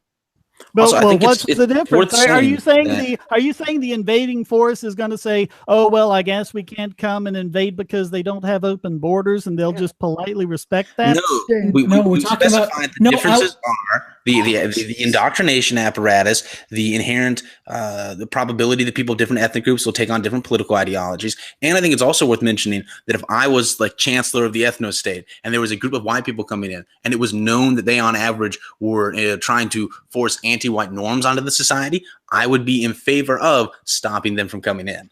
Shandy, we're talking about two different things. Like I think the T-Man was talking about white people coming in and subverting, or white people who were born in the ethno state just not adopting the ideas of their parents and subverting sort of internally. That's a different question from an external army invading. An external military force invading, would be, you deal with that with, bullets and bombs and nukes if you got them. So recreational, if possible. Yeah, right. But that was your whole model for them taking over Ancapistan. That was your whole model for them. No. That was not the model. The model was mass immigration because you don't have open borders on new people, not a foreign army trying to take over the area. But immigration is just moving. So how are they taking over? How are they instilling Do you power not structure see just that by it's moving easier- somewhere? Okay, a bunch of people, you don't see that it's easier to take over a place if first your side moves there, becomes their neighbors, and then outbreeds them. You don't see how this is going to affect the probability of your successfully taking over a society. Exactly. No, Yeah, not hang on, really. hang on, Shane, I want to ask Because you one thing, Shane. I have to ask you one thing. So the open borders thing, you said don't vet them. I just thought of this. There are a lot of people who want to destroy Americans. And the reason there aren't many terrorist attacks in America is because people come in, are vetted, and the FBI keeps their ears out for the chatter and finds these terrorists who might be planning things, and they are able to stop terrorists before they terrorists, Nah, wait, I but won't then- give them that hang on, credit. hang on. Let me FBI finish my fucking statement. sucks. May I finish my sentence and then you can reply? So okay. you let everyone in. All these people who want to plan the jihad don't need to be vetted, can all just come in at the same time and go, all right, at 7:00 on noon, we all drive our U-Hauls of peace. Like, all right, I'll be here, you'll be here. It'd be so much easier to plan a fucking terrorist attack, like a right, massive scale one. All right, let's approach it from this angle. How are you going to vet them? Are you going to have this nice little place where they can Okay, so line up you're and go saying- through? Oh, Look, I have a great no, way let to me- vet them. Oh my God, you looked at their families, their past, their jobs. Now, Okay, is who it are you perfect? looking at? Is it perfect? you looking No, but you're saying don't do anything at all. Hold on. Let me make my point here. Who are you looking at specifically? You are looking at people you know are going to come into the country. Do you think the people who are coming here to commit a terrorist attack are going to nicely stand in line, or are they going to sneak in somehow? I think they. Well, yeah, they're Right. gonna You try- construct a model that uses demographic variables to predict the probability of someone being a terrorist. You And make an it important- harder. You make it Right, harder like, for if them. you to have do- someone- But then you see this is what Israel had the problem with, because they tried that and it would work for a little while, but then they'd kind of get the idea of what they were my doing, God, and then they Shane, deliberately. You're saying, hang on, this is like imagine a club and a bouncer checks for weapons. Now you're saying, well, the guy might have the knife up his ass, so don't check anyone at all. No. It's more like I'm saying, the bouncer is checking everyone coming through the front door, and there's a guy sneaking in the back window. Who? That's the kind of Well, thing I'm What? saying. They still have the Okay, front You door. seem to be, key. I think, somewhat confused I'll about the talk kind of about thing that going too. on. Because you're talking about deliberately faking things. It's not as if this consists of asking someone, excuse me, sir, before we let you in the country, do you intend on committing a terrorist act? Right? That is not what this consists of. This consists of things like if you are from a certain area of the world, say a certain war damaged area of Syria, we're not going to let you in because a large proportion of people there are end up being terrorists. Right. But the same concept applies. The people who want to come in here and commit terrorist acts are going to, try to find ways to sneak around that. Well, You know, Yeah, they it's try like- to, and they have some. It's just Let me- like let me- government tries to keep heroin out of its own prisons. They Okay. can't do that. Shane, how many terrorist attacks have happened in America in the last year? Now, how many terrorist attacks have happened in the UK in the last year that is much easier for them to get in? Exactly. Let's look at the stats. America, barely any, because they stop that. In Canada, we've had, I think in the last few months, them stop 3 potential terrorist plans. In the UK, acid attacks, trucks, this, blah, blah, blah, because there is a vetting process. Is there one that might squeak by? Yeah, but that doesn't mean because there's one who's going to break the law and squeak by, just open the doors, because then you're going to get a flood of them in. Now you're allowing everyone to come in and do that potentially. I think you'll find there's a lot more. Am to I the crazy vetting here? Do I process sound like than retarded? that.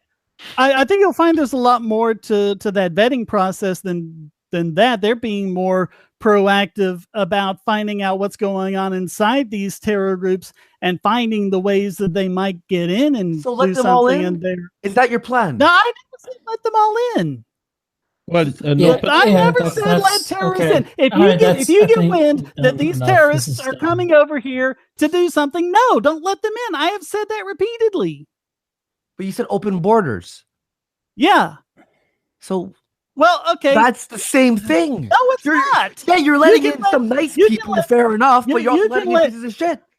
It's the difference between letting someone move to an area and letting someone who is planning to shoot up a place go and shoot up a place. I mean, those are Don't two you entirely think that different moving to activities. understand an that this is area not can be binary? part of a terrorist plan? Do you think that moving to an area can be part of a terrorist plan? From what I've seen, it generally isn't, because they generally don't live in the places where they You attack. create new Well, forms they of travel there. terrorist. They travel there, yes, but they generally don't live. Immigration is the process of moving. That's what I'm we're curious, talking about. Moving to a place to It's live. more. It's more than just moving. That's stupid. Do any of us believe that the state should have a monopoly on immigration restriction? Like, well, as far as in terms of the United States context in Well, present day, the federal government. Well, if you have a better solution, cool, let's hear it. But in the meanwhile, like, yeah, I would like somebody to watch the front door. Well, yeah, I'm not Yeah. arguing. I'm not. Yeah, cool, arguing cool. for Yeah, the but open- like, if you were to say, like, what would be your better version of the state watching it? Like, talking about like a privatized company, the people. Yeah, I would just say allowing for more competitive, more Okay. smaller scale defenses against Yeah, that's cool. different. That's But, cool. yeah. So Yeah, and that's the thing is the biggest problem here. Yeah. Hey, that guy T. So, how would this? How do I put this? How would you get like? I'm trying to envision like your idea of a decentralized. Like you're talking about decentralized legal order. You're talking about an Private area. law. It has laws. It has guns. You know, this isn't NAP stuff. This is like, you know, laws are enforced by, you know, from Well, the it could be NAP. I mean, I don't think the non-aggression principle is strictly, you know, a moral axiom where we just say, oh, we're just going off of the goodwill of human. Okay, all right. So non-aggression, it's more like the non-aggression sort of principle in the soft sense, not necessarily, you know, gun in the room. The non-aggression principle is about when it's I know, proper I to know. react with force. That's what it's about. Yeah. It's not about trusting other people to do the right thing. It's about when we act against people doing the wrong thing. You're right. Shut up, dude. Okay. So that guy T. So like how, like I'm trying to think, how would you get sort of a sort of critical like because you need a large economy to have things like economies of scale, you know, in order to have like a meaningful production line. Like, of course, you can always trade with other countries, but you know, in order to have, say, like the thing is, like the United States, you know, big world trade, but like something like 75% of what is bought and sold and what you get in the United States, about 75% of that is all made in the USA. Okay, like there's global trade and stuff, but it's overwhelmingly like domestic production and consumption is overwhelming. Like borders are very real, and I'm thinking about in this decentralized legal order, how are you going to have a big? How are you going to make it big? Is sort of or big enough to have those sorts of economies of scale. Do you see what I'm saying? Well, I guess I could point to maybe Hong Kong as an example in terms of how the economy could grow. If that's what you're asking. Okay, well, Hong Kong has, I think it's like 6 or 7 million people. So Hong Kong is pretty big. Like, so is that the size you're thinking of in terms of these? Like that's sort of my question is how do you get to the size of like, you know, 6 or 7 million people, like a Hong Kong or a Belgium or a Holland sort of thing, you know? Well, I mean, obviously through having proper incentives to have your state, your collective, your community be desirable for people to become inhabitants and, you know, to migrate to. But why would what would be the necessity or what would be the purpose of having a certain economy of scale, like as it relates to what we were talking about earlier in terms of defense against potential threats? Yeah, well, like I don't know, like for example, like I don't know what you would call it. Would you call them? I don't want to call them communes because that's obviously that's not very good. But I would call it groups, pods. I don't know, anarcho-pod. And social orders, whatever. If it's only like 2,000 people, that seems, I guess, sort of tenuous. I'm sort of vague and sort of in terms of what? Like if it's only 2,000 people, for example, they could easily be invaded by another state without it really even being noticed by anybody. Oh, yeah. It could be. Whereas if it's 5 million people, then it's going to be noticed. You know, if 2,000 people in an area may not even be recognized by anyone else, for example. So, anyways, that's just sort of my thinking. And you sort of have to have, basically, you're going to have to do, like with this legal order, you're going to have things like, for example, a defense. Mm-hmm. And so how are you going to deal with the free rider problem for defense? Now, back in my day, I actually had a solution for this, which was basically, you know, and this is sort of what you just have to do, is that all the legal orders have to agree that you have to pay a certain amount of money for defense. So you basically have a tax in a decentralized legal order. It's a decentralized tax. And not necessarily. It's not necessarily a tax. It's just defense would be a market function. And to the extent that defense is required for a particular populace, then they will make the proper investment to get that defense. Okay, but why would any individual pay for defense? Well, I could ask, why do individuals pay for guns? Why do people buy guns? Why do people buy private security systems? Sure, but the gun is, you buy the gun for you. We're talking about paying into a system that benefits, you know, 1 million people, right? This is what we call a collective action problem. This is the free rider problem. And that would come from, I think industries of scale who have a greater need for more larger, centralized, not necessarily centralized, but just bigger methods of defense. So granted, I as an individual probably wouldn't pay, you know, Blackwater to defend me. However, a corporation that's operating within my framework may pay back Blackwater to contract and offer defense for their properties, for their corporate properties in different places, which may not only be in Ancapistan, may be expanded elsewhere. How we see, you know, how, you know, McDonald's invests in you know, whatever defensive framework that they have in whatever part of the world they set up shop. And I think through that, you know, it could be levied as, you could see it as a tax, but I would just see it as a market cost, where if I want to purchase from a particular provider and that provider feels that they need increased defense, then they will, you know, increase their price of their product to subsidize that cost. So, okay. So what I'm looking at in terms of like I guess the distilled most important, what I see as the most important thing of what you're saying is that you're going to, because this defense is going to be managed by a smaller number of actors. It's going to be, for example, the 10 major corporations in Ancapistan, for example, and that will make the coordination easier because we only have 10 actors instead of 1 million. And they'll do something like, for example, maybe a dominant assurance pact. Do you know what that is? Mm-hmm. Okay. So is that sort of what you're talking about? Yeah, that would be, that could be, you know, a feasible option. But also the main reason that I'm in favor of something like that over what we have now in terms of, you know, just having the U.S. federal government be the sole arbiter of defense is because the federal government is much more easily, it's much more easy for them to impose certain restrictions that it's more easily for them to be conquered, I guess you could say, which really doesn't make sense to most people, because you would think, oh, this huge government, how could they be easily conquered?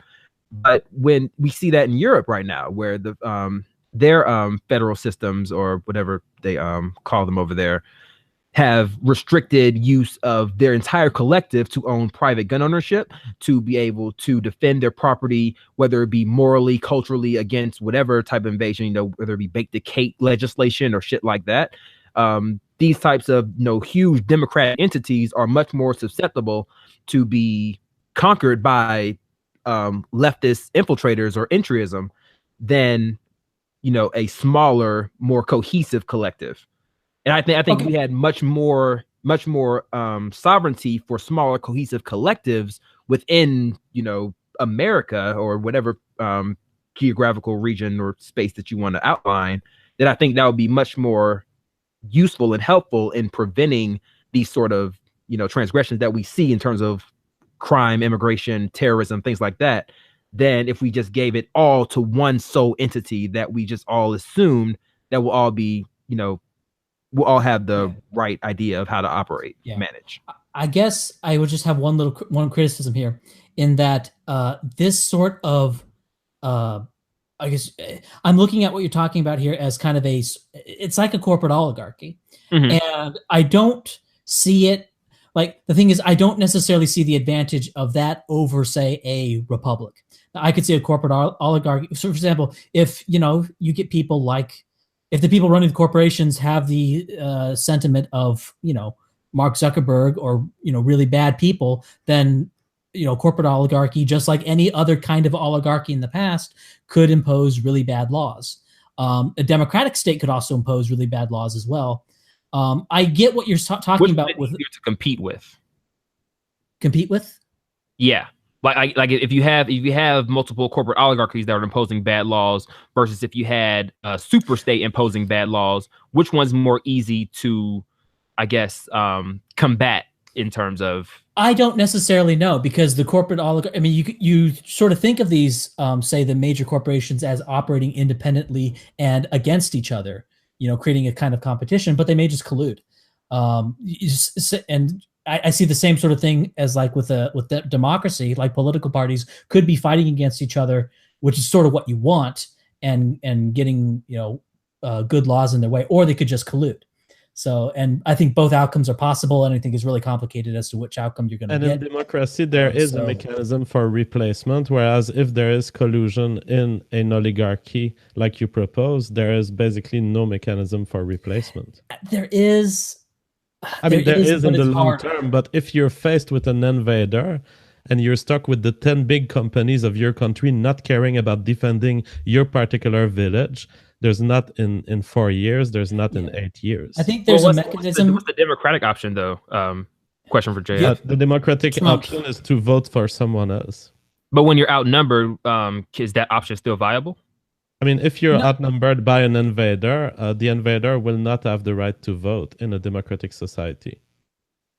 But if we, in terms of, like, I guess going back to the point of the ethno-state, if we see the invader as hostile or other racial demographics, if whites become minority, those invaders, based on the democratic. Oh, there's no doubt that in the current U.S., there's no doubt that the current U.S. is essentially a system of aggression led by minorities through democracy on white people. I'm talking about a hypothetical ethno-state where it would have been set up by people who all agree on the white ethno-state. And then the rest would be kept out of this ethno-state through immigration, strict immigration policies. We have James Alsop joining us. What's up, James? People were asking for you in the chat. Hello, guys. Can you hear me? Yes, sir. Yeah, hello. Can you hear me? Yes. I'm using my road set up from an undisclosed location here in the southwestern U.S. So good discussion. I was listening. Good stuff. We did a stream a while ago talking about some of these issues. Basically, what I was hearing from Shane about immigration, just the whole thing, none of it made sense, man, and none of it was factually accurate. When you want to talk about assimilation, there's polling from National Institute of Health that shows that immigrants identify more strongly, especially Hispanic immigrants still identify strong, and they're home country more so than Americans, and that goes first and third generation. We want to talk about a small government. We can look at this study from Pew Research, which finds, and I think we could both agree that neither of the major parties is ideal in any way, but the majority of Democrats, or the majority of libertarians would say is in effect for larger government more so than the Republicans. And we can look at all Hispanics identify 49% to 10% Democrat Republican. Hispanic registered voters 57% to 14% Democrat over Republican. Native born Hispanics actually identify 53% to 12% compared to foreign born is 45%, 8% stronger identification with the Democratic Party, which means more big government, means more welfare state. Yeah. Sorry, try turning off your camera. Your internet's lagging a little bit, and it'll probably save on bandwidth. If you just go voice, okay. Can you hear me? Should be a lot better. Yeah. And your picture with an American flag is so much more Chad. It's better optics. Yeah, it's better optics. Yeah. For everything I just said. Okay, yeah, I'm using my phone as a hotspot, and then illegal immigrant versus legal immigrant doesn't really matter.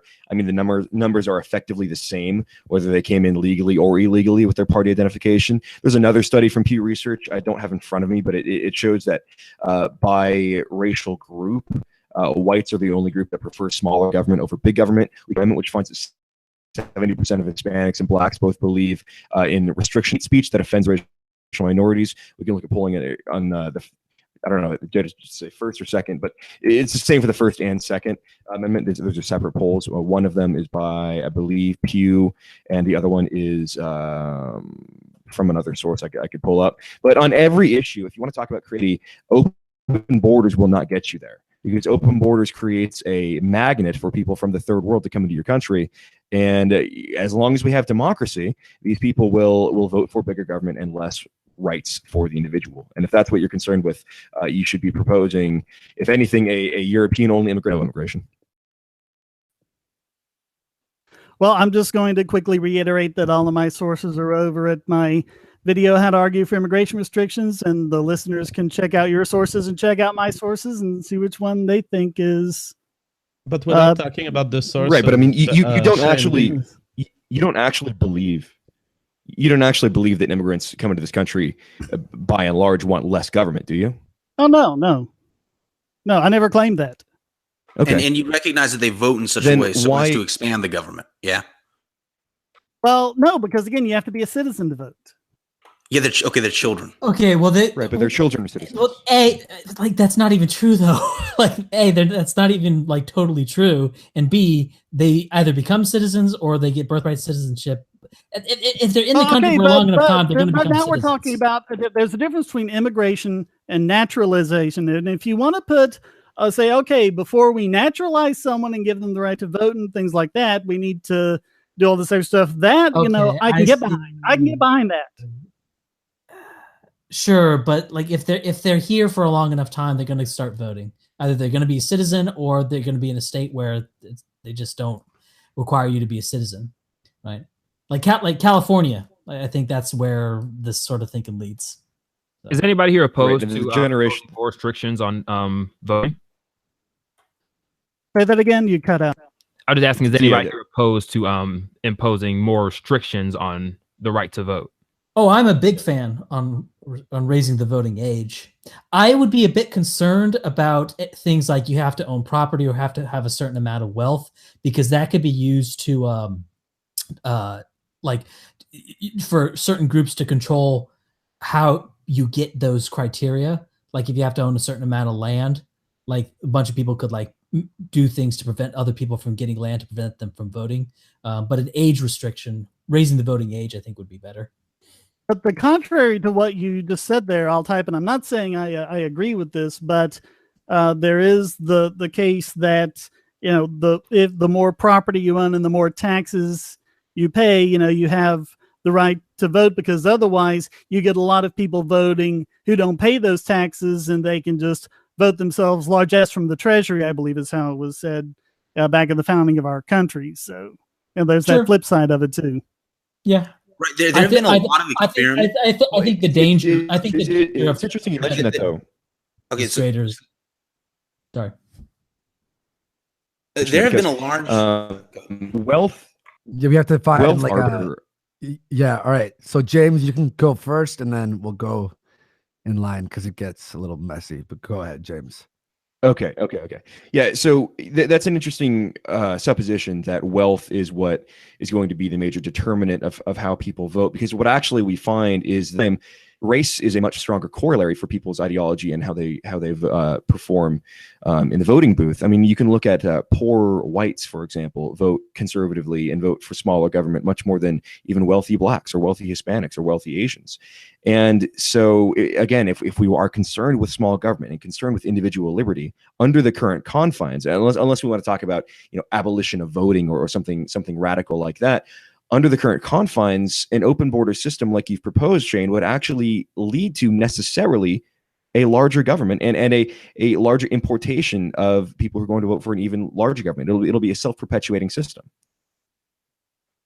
But I mean, that sounds kind of dangerously close to I only want to allow people to vote if they agree with me. And, I don't think any of us want that. Huh? No, I want that. I want that. Yeah. I want that. Look, I want the left. you don't be like, But you see, that's why I think. Why don't we? But you see, that's why I think the market-based approach works better, because the more skin you have in the game, the more incentive you have, to work for it for self-interest. Whereas with the political system, you have people, con basically into voting against their self-interests all the time. I mean, they're told that things like minimum wage are great for them because they'll get paid more when they want. They'll lose their jobs. Yeah, but one thing that it's important to note, which James was saying, but to reiterate, is that oftentimes people vote not in terms of even their perceived self-interest, but rather their perceived group interest. And not only is it true that high SES non-whites still vote Democrat, but amazingly, when I first saw this, I was very skeptical of this. I went and rechecked the numbers in the General Social Survey myself, but it is true that self-identified conservative blacks and Hispanics on net vote Democrat. It's an extraordinary thing, the degree to which race predicts voting in the United States. Also, though, in terms of restricting voting, I think it's worth noting that there have been a large number of experiments throughout history, especially in the 20th century, of 20th and 19th century, of attempting to disenfranchise groups. And what we see is that if they're there in large numbers and for a long time, what ends up happening, and we've seen this all over the world, is that they get very mad, political instability occurs, and eventually they get the right to vote and often end up dominating the society. But you see, that's why I'll reiterate that this isn't really something that you can look at in a vacuum. If the problem is with this issue of welfare, then let's take care of the welfare issue. If the problem it is with the criteria for who should be allowed to vote, then let's take care of it from that end. Okay, but if most Hispanics want a larger government and you let the population become majority Hispanic, even if while you're doing that, you get rid of the welfare state, as soon as they become the majority of voters, assuming that they vote in people who enact what they want, you're going to get the welfare state again. But again, how is that different with any other system ever? Because an ethno-state wouldn't let such people in, or it shouldn't. But wouldn't it make sense though if the end goal is trying to allow racial demographics to have more sovereignty in terms of their voting patterns as it correlates with the influence on their own lives?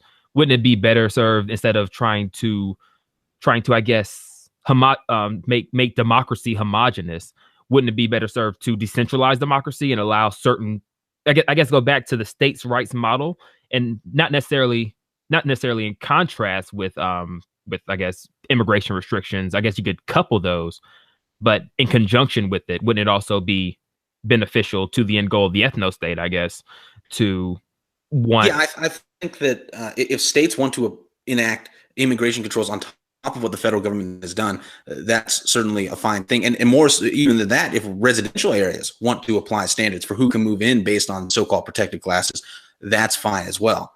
So yeah, like those things can go together, and they should go together.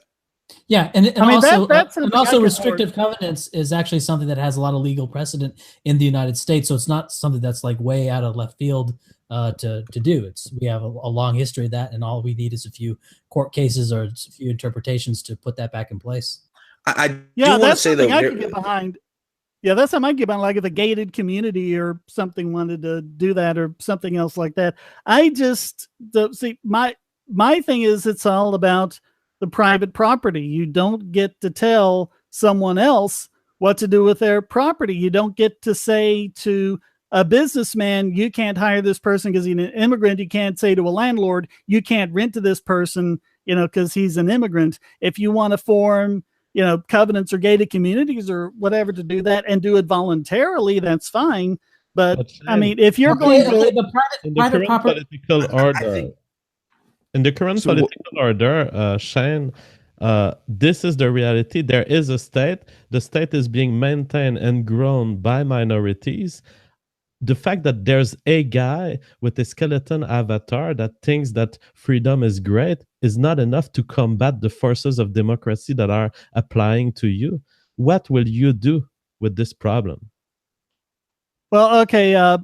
First of all, I would say that I did ask this question earlier. You all said that everything we're talking about does apply to Ancapistan as well. So when you're talking about there is a state now, I kind of feel like we're jumping around.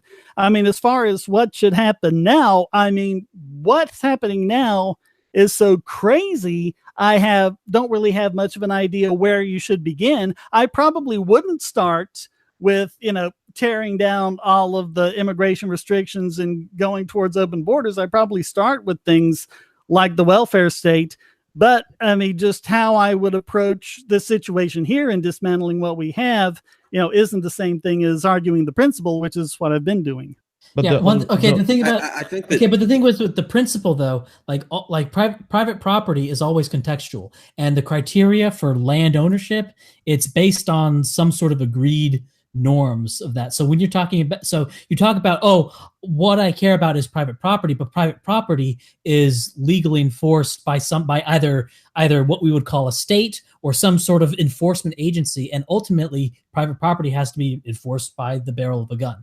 And you say, and these are not self-evident principles. This is all constructed. And could I, if you don't mind, could I field that question from JF as well? Which I guess to reiterate, well, yep. I think most people heard it. Like, what would be the ANCAP proposal of what to do now in terms of what we currently face?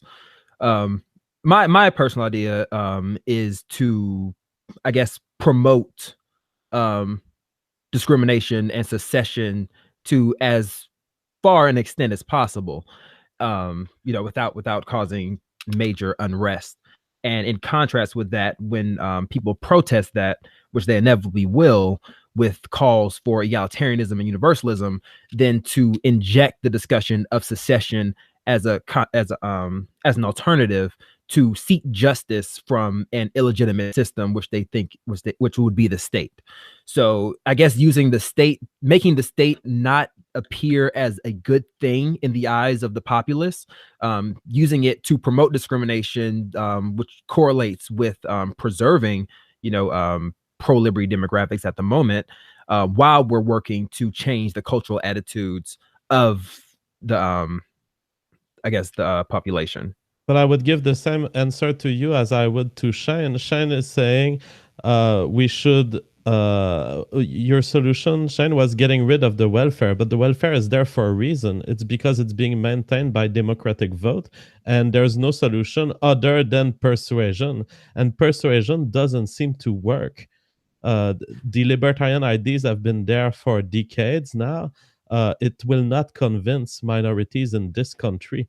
So we are headed toward a democratic growth of the state, that there is no other solution than a voluntary persuasion that we know will not operate. Unless, that guy T, you disagree with me, you think you will convince enough people to balance the democratic vote?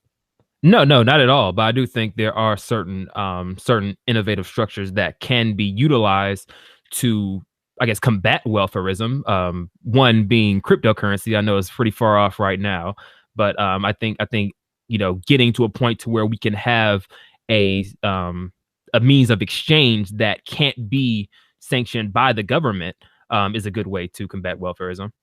So you're advocating for a form of withdrawal from the current society through any means, including cryptocurrency. So the development of a kind of parallel economy that is not subject to state control. Yes. Yeah. Okay. Can I ask that guy T? So what I'm looking, it seems to me what you're looking at is sort of not necessarily like an ANCAP victory, but it seems to me that you're looking at almost like a pan-separatist sort of thing, that basically trying to promote any kind of separatism from the United States, by any means possible. So I think that's synonymous with an ANCAP victory. Yeah, and so, but the thing is, so you're sort of saying, hey, let's promote, for example, all sorts of statists that want to break off from the United States. Because I'm looking at, for example, things look a lot better when you look at, say, how many people want to break off from the United States. There was a recent poll in California that had it over 30%.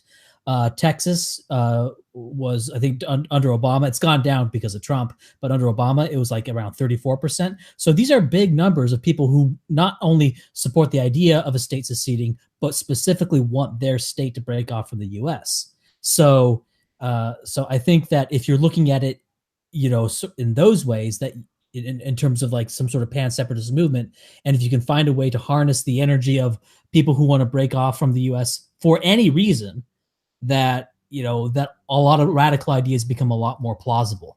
And not only in terms of people breaking off from the U.S., but also the U.S. breaking people off from itself. For example, this is one that I've been in disagreement with a lot of libertarians with, but Trump's recent transgender ban. A lot of people are saying, it's anti-libertarian. We shouldn't be, injecting identity politics into this. Anybody should have the right to serve their nation, especially if they're paying taxes. I disagree. I think the state, as an entity, has every right to impose discrimination and sanction against other individuals. The main thing that I think makes the state illegitimate as a concept is the fact that it doesn't allow individuals to secede from it.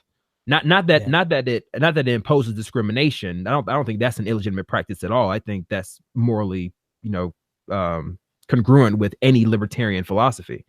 But when the state demands that you don't have the right to secede from it, whether it be, in terms of welfare or whatever, or also in terms of being able to protect your own private community, how you see fit from its universal application, kind of like in Europe right now, where they say, you don't have the right to own guns. You don't have the right to, impose renters restrictions or things like that on certain people. I think that's what makes the state illegitimate. And that's why, I guess nobody asked, but I guess that's why I conclude myself as an ANCAP. Can I jump in with an additional point to that? Because I'm as much for secession as everyone else, but I mean, even if you don't have enough people to actually secede, to break your state off from the United States, the 10th Amendment gives states a right known as nullification, which means that if they disagree with what the federal government's doing, they can't actively obstruct it, but they can say, well, we're not going to go along with this. We're not going to cooperate with the things you want to do in our state. And I mean, it's not a full-on secession, but I mean, it has been employed in the past to a lot of good use. So, I mean, that's at least kind of a partial stage along the way to it. All right. So, Andy, we had a couple of super chats to read to launch some questions to our guest. Are you back? He's not back. Anyway, I'm going to read one by Buen Mozu, 10 euros. States have an interest to bring in large groups of people who vote for jibs. Private law communities would not. States want to expand mass immigration, plus the welfare state helps this. Sean and All-Type, in a libertarian order, do you see the kind of problem that is brought by minorities voting affecting people negatively? Or do you think that getting rid of the democratic vote and being in a libertarian state where the state is essentially absent or very small solves the problem of minorities having different political preferences? Real fast. Yeah, no, I'm collecting all the best super chats right now on Notepad. Just give me like 5 minutes. I have a few good ones. I'm just going through all of them. There's a lot. So yeah. Sean can answer. Okay. So in a libertarian society, the political differences, I think, could be important in a few ways. So one is one we've sort of already been talking about, whereby a large number of non-white people move into an area and force their political preferences violently on another group. Another thing worth mentioning is that when different ethnic groups live near each other, human psychology tends to play out in a very predictable way. People naturally want to form large in-groups, and race is very visible. And so it's a very natural in-group to form. And when you have two competing groups next to each other, especially when they differ a lot in terms of their life outcomes, this naturally breeds a lot of antagonism. And those groups themselves very often turn violent. Ethnic conflict is ethnic diversity rather, is a very strong predictor of violent conflict within a society. And that often leads to, large violent institutions like states. Do you share this view, Shine and that guy T? That ethnic Not conflict could be caused in the necessarily, libertarian state? not as a general principle. I mean, it's certainly been, a lot of the cases, in the past where there have been power structures that they've been fighting over. Somalia and the past little while has been a perfect example of it. Another good example is, after the Soviet Union fell, they had repressed all of these different conflicting groups like, Serbs and Croatians. But as soon as they went away, all of the conflicts started there. But that's because you had conflicts that were going back, centuries or maybe even thousands of years. I just don't think it's inevitable that when you get people of different cultures, they're going to fight it out. Otherwise, the whole California during the gold rush years would have been nothing but wars. And actually, it was relatively peaceful compared to what you'd expect from people in that situation. Well, yeah, nothing in human behavior, well, at least most of the time in human behavior, you don't want to talk about inevitabilities, right? You want to talk about changes in the probability of outcomes, and ethnic diversity does increase the probability of those sorts of outcomes. And California, you look at California, right, and slowly over time, we have seen what political ethnic conflict looks like in a democratic context manifest in California. But I think that's really because, if you look at the demographics of it, you've got basically that area up the coast between, basically between LA and San Fran there, which is basically where most of the population centers are. And they're also the most heavily leftist and most heavily socialist. You go to some other parts of California, and I mean, they're actually quite conservative or even libertarian in a lot of ways. And I think that's where you're getting the conflict there, because you've got a single state that's imposing all the things on people who, don't really fully agree with it. I think that's the source of the conflict there. Well, but I think it's important to understand why regions in California vary in their political preferences, right? Because it's largely driven by the large Hispanic population that lives there. There was not this sort of problem in California earlier on and of course there have been some level of Hispanics in California always, but, and a lot of people maybe who aren't from California don't appreciate this, but the proportion of the population that is Hispanic in California increased dramatically over the 20th century. And earlier on, it was a much wider state, and you didn't have those sorts of problems. But I agree with you, actually, that when a geographical area, when a region changes, such that suddenly there's a big cluster of an ethnicity that's in one area, and they're voting to distribute resources from another group to them, then those two things should not be together, and they should form states that, well, they should form ethno-states, let's say. But I just think it's interesting that, they move into California in those areas and they become leftist, but there are a whole lot of Latinos that live in my area, and for the most part, they're pretty heavily conservative. So again, I have to wonder how much of it is like the point I was making earlier about communists becoming plumbers. Are they just more of a reflection of what's going on around them, or are they selecting it, or are they actually influenced by it? No, I just don't think this is the right answer. So I looked at this some, actually. I ran a series of analyses. It's a regression of lots of variables, but one of the variables is changes in the demographics of a state. If I remember right, the years were from 1970 to 2012, and a state increasing in its proportion of Hispanic, that is the population of the state becoming more Hispanic over time, predicts a shift whereby it starts to become more democratic. So no, it is not just them assimilating to the nearby culture. Empirically, they have an effect such that they make it more leftist. Just want to say, a wild Nick appears. Nick Fuentes, what's going on, buddy? How you doing? I'm doing well. How are you guys doing? Excellent, excellent. Do you have your knife ready? I do actually. I got a bigger knife for. Just we're ready to go, but I won't use it. Hopefully, I won't have to use it. Nick is the inventor of knife violence in internet blood sports. Oh, and also, if you're enjoying the stream, remember to hit like, and thank you for everyone who's donating. It's really hard to go through all these because it would just derail. But thank you very much for supporting the show. And yeah, what's up, Nick? You've been hearing the show for a while, or? Yeah. I tuned in for about 5 or 10 minutes. I just wrapped up my show, and I've been kind of getting the gestalt of the libertarian, the demographic debate. Some pretty interesting stuff. I feel like everybody's kind of on the same page. Who are the sides here? What are the differences here? Well, I have no idea. Yeah, I got into it with Shane about open borders for a while. Mm, That yeah. sparked something. I think that we're actually like having a discussion, like I don't know if that's allowed. Yeah, it didn't really go 2 versus 2. It ended up just being a discussion, some heated moments, of course. Yeah, but from what you've gathered, what do you what's your take? Yeah, so I've been hearing kind of this stuff about really the differences between like ethnic determinism and everything else. So I guess the gist of what I was just hearing earlier was the stuff about, well, the demographics aren't really determining these transformations and these differences. It's just other factors, we can't really attribute it to it. And I guess from the title, it's about this libertarian stuff, this open border stuff.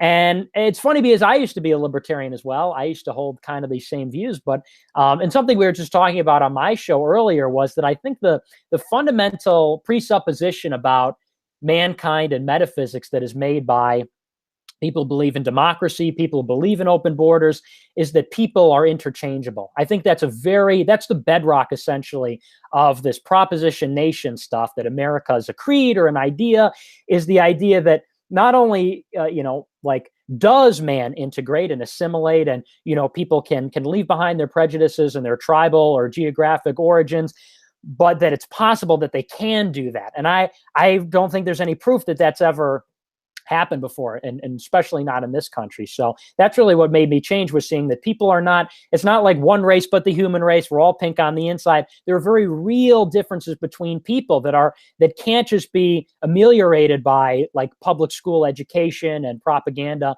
They are enduring differences, and I think you observe this in blacks as well. They've been here on this continent. I think it's more sinister than that.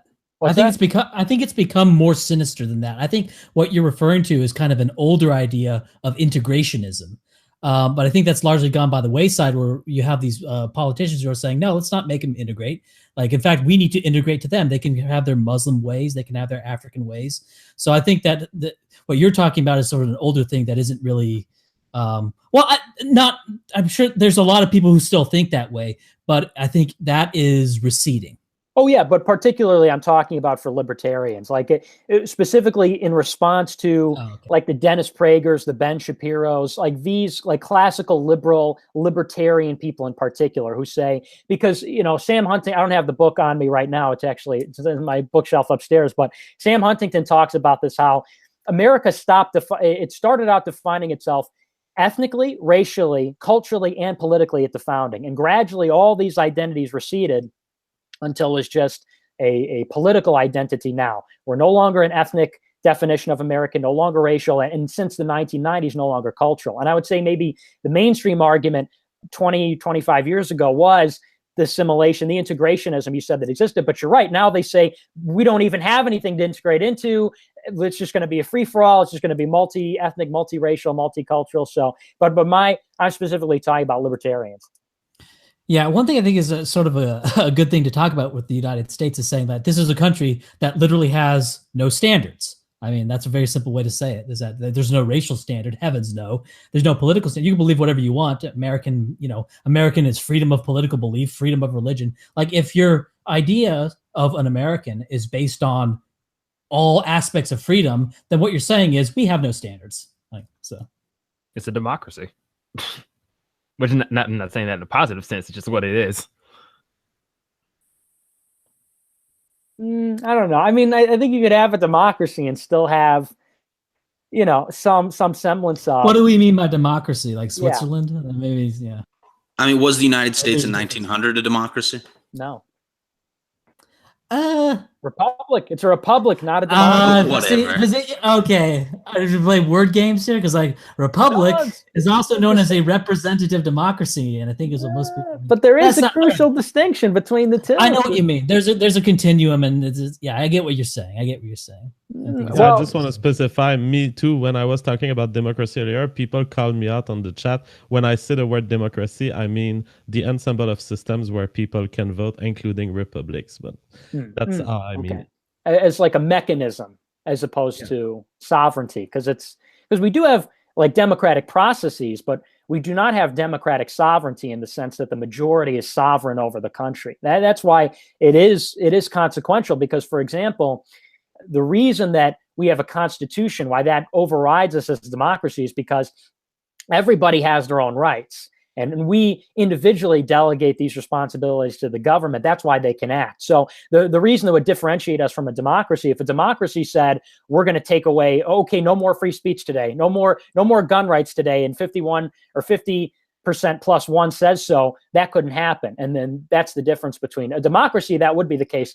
Here, the Constitution says, no, we protect the sovereignty of the individual, who they have certain rights. And that's why it's not like an abstraction. It is a real difference. Well, I think you see that a lot in the conflict with leftists in the Electoral College, because, I mean, the Electoral College has its problems. I mean, I can talk all day about what we can do about that. But fundamentally, the issue, and when they say, oh, well, we need to, get rid of the Electoral College. Well, of course they want to do that, because that means the president will be decided by California and New York, and, Nebraska and places like that will hardly get a word in. The point of the Electoral College is to try and spread that out a bit, so that more people in different areas of the country where they do have different cultures and different viewpoints and different interests can actually, have a little more of a say, and not just be run over by a couple different areas of the country imposing their way on the rest of us. Yeah, I mean, especially since we let millions of Hispanics into and then legalized them in California, which totally changed the way California voted, right? One thing I think worth mentioning briefly is that we were talking before about assimilation, and we were talking about how socioeconomic variables don't seem very predictive of immigrants moving away from this sort of ethnic politics where they just vote for the white people to distribute resources to them. And one variable that is predictive, though, of Hispanics not doing this is the tone of their skin. So that Hispanics who have lighter skin, which is a proxy for European genetic admixture, of course, are much more likely to vote Republican than darker skinned Hispanics are, which gets to the degree to which all this variation stuff is not only racial, but to some degree is intrinsically racial. And a lot of these problems that we're dealing with now, like this Electoral College thing, is the result of allowing America to become as multi-ethnic as we've let it. Now, I'm asking this as an honest question, not an attack, but it sounds kind of like, are you really saying that, like, Europeans are kind of genetically more predisposed to smaller government? You are saying that? Absolutely. Well, I think because if you look at Europe, distinction. Wait. I would make Okay. a distinction between white people in America and Europeans. White Americans, I think, definitely yes. There's a weaker case for Europeans, obviously, because Europeans have quite large governments in some ways. In some ways, they don't. That's a bit of a complicated question. But the people who immigrated to the United States was not a random sample. It was a hyper-individualist sample of a continent which already was the most individualist continent on Earth. And so I think, in fact, it would be hard to argue that there is no genetic predisposition among those whites who came to America early towards a libertarian set of values. Right. Yeah. One thing I would point out is that there's also, I can also like point to like specific events that correspond very heavily with the overthrow of feudalism in the United Kingdom, in the Low Countries, what was called the North Sea area, and then sort of radiated out from there, right? There's actually like differential breeding that was going on where the upper class sort of filtered down and replaced the lower class about 2 times. Okay, there was like the most violent people were being killed off a lot. The homicide rate absolutely collapsed between 1100 and 1800. There were big genetic changes going on between 1100 and 1800 that basically forged, what you could call the new European man or something. So it's so I can actually sort of pinpoint where you could call it the libertarian man, but certainly more libertarian thinking than had ever existed any time prior. And it came out of the North Sea area and radiated out to the rest of Europe and, of course, into North America. So it's a particular, it's a genotype. It's a germline that this libertarianism is highly dependent on. I'm just trying to think about the genetic changes that will be required to make someone fundamentally think a different way. And I mean, it's sounding kind of huge to me. It's not like that. These are, it's important when you talk about political ideology, it's important to realize that political ideology springs from more base psychological factors, like someone's personality, like their intelligence, like their self-control, their level of risk aversion, all of these things. And these things, I think, seem more natural to talk about in terms of genes causing mean differences between people in them. Right. Like, for China, example, I want to explain the process here. It's self-selection and it's selection. When people leave a country like England and find themselves in a totally different continent, it's not everyone leaving England at the same rate. There are some people who have psychological predispositions to want to go on a boat and go on a totally different country that is just emerging. Just like Canada, there is a particular type of psychology that you need to be in the US, to be an English person in the US, to see the American Revolution and say, I want no part in this, I'm going north. I mean, I often say you essentially need to be retarded. And this is the history of Canada. It's people who left America because they saw a revolutionary war for independence and they didn't want any part of this. Through these selection actions, you don't select one gene, you select all the genes that are coding for a specific psychological predisposition. So these filtering events are what happens when humanity changes place, immigrates, or moves, or makes decisions like this in large groups of people doing all the same thing at the same time in history. So let me put that together with some other stuff that you all have said and see if I get the picture. So if America is a place where you can only prosper by, you know, hard work and respecting freedom and stuff like that, then you're going to get that mindset there. But when you put in a welfare state, you're going to attract more of the, I don't know what, you know, word you would say, but I mean, the kind of people who would, you know, come in here to get the welfare benefits for whatever reason. People with status predispositions. Yeah, I don't know exactly. So what? I'm just trying to get down. What is it? Just the welfare state, or is it other things that's attracting those with status predispositions?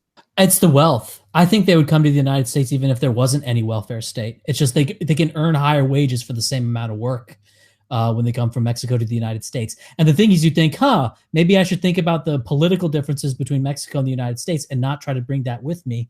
But why? Like they don't. Like the reality is that they don't change, they don't learn, and they don't care. Right? You think of giving the opportunity? I guess I don't understand. Do you think I guess I.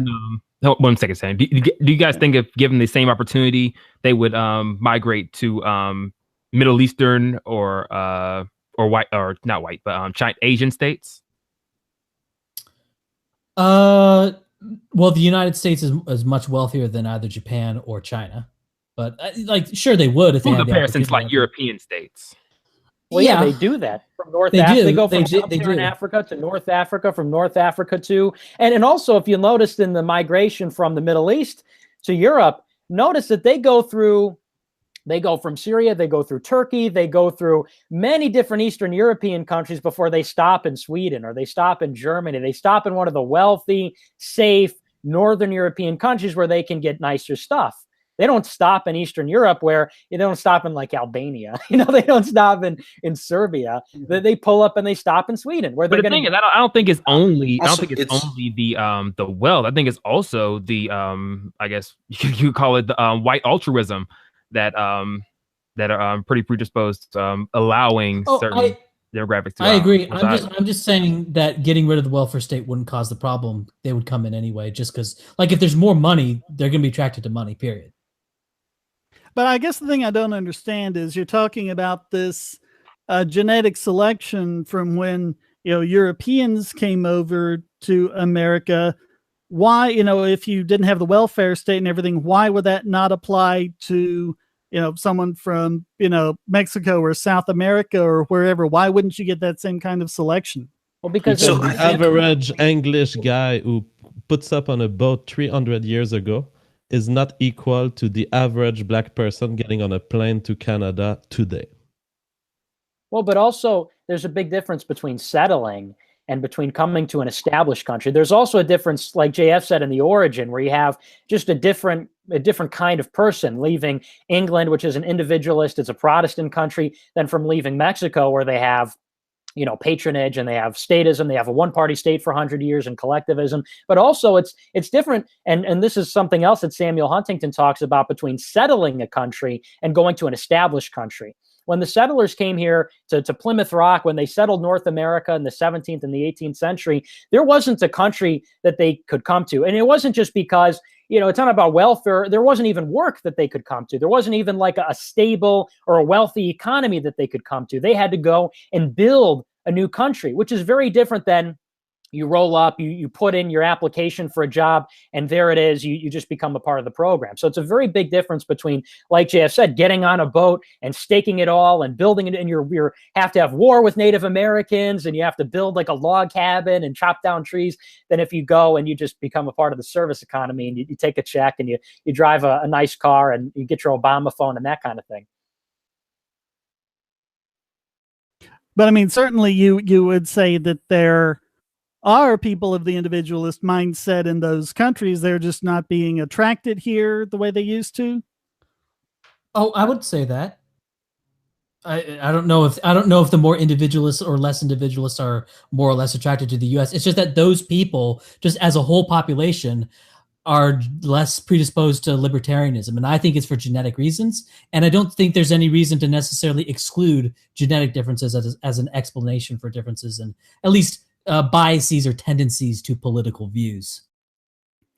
But I mean, I'm just wondering if there's, some path forward for you to think, okay, here's a way we can change the incentive structure, not through legislation, border patrols, or anything like that, but just through economics and incentives, so that it would be more attractive to people of the more individualistic mindset and not quite so attractive to the people who'd want to come here and set up a socialist state. But we don't want other people. That's the thing. Why is it decided already that we want to attract individuals, people from other countries? It's not just about economics. I mean, this is why the classes of immigrants and the waves of immigrants are different. But why is it a given that we want people to come here? I think we have a pretty nice thing going over here. And why should we want to invite people that don't speak our language, that there will be a process of assimilation, that are going to be different in manners and customs and ancestry and religion? I think we have to get rid of that idea altogether, that we have a pretty big population. We have a nice thing going over here. We have a prosperous, a strong economy. I don't think we need people to come over here. We have Americans that don't have jobs. We have Americans that don't have houses and don't own homes and don't, they're in debt. Why would we want to bring more people into this country? I don't understand. Would you guys be in favor? And this is just something that's happening in real time. Everybody's familiar with like the attacks that are being waged against white South Afrikaners. And not, also in conjunction with white South Afrikaners, also, I guess, European states. Would you be in favor in terms of the ethno state or, the majority white civic nationalist state? I'm not exactly sure what your position on that is, Nick, but whichever. Would you guys be in favor of allowing those demographics to migrate to America, whether it's an ethno state or just a white majority civic nationalist, if those people are in strong favor of multiculturalism and are likely going to vote for laws or policies that would compromise your ability to maintain a white majority? I would say that if they like the ideas of multiculturalism, if they like the idea of being ruled by other races, then they're exactly where they need to be in South Africa. But I don't think white South Africans think that way at all. So Europe too. Basically, Europe too? Yeah. Oh. I would allow one thing that's actually an interesting empirical. Well, are you stipulating that they would be multiculturalist? I'm saying if they are, yeah. Then if we had a way of knowing that they would be that way, I would say, you got your multiculturalist heaven. Just like if you had like voting records of them, and you could tell. Yeah. I would say no. You get to stay out. That's what I would say. Yeah, I agree.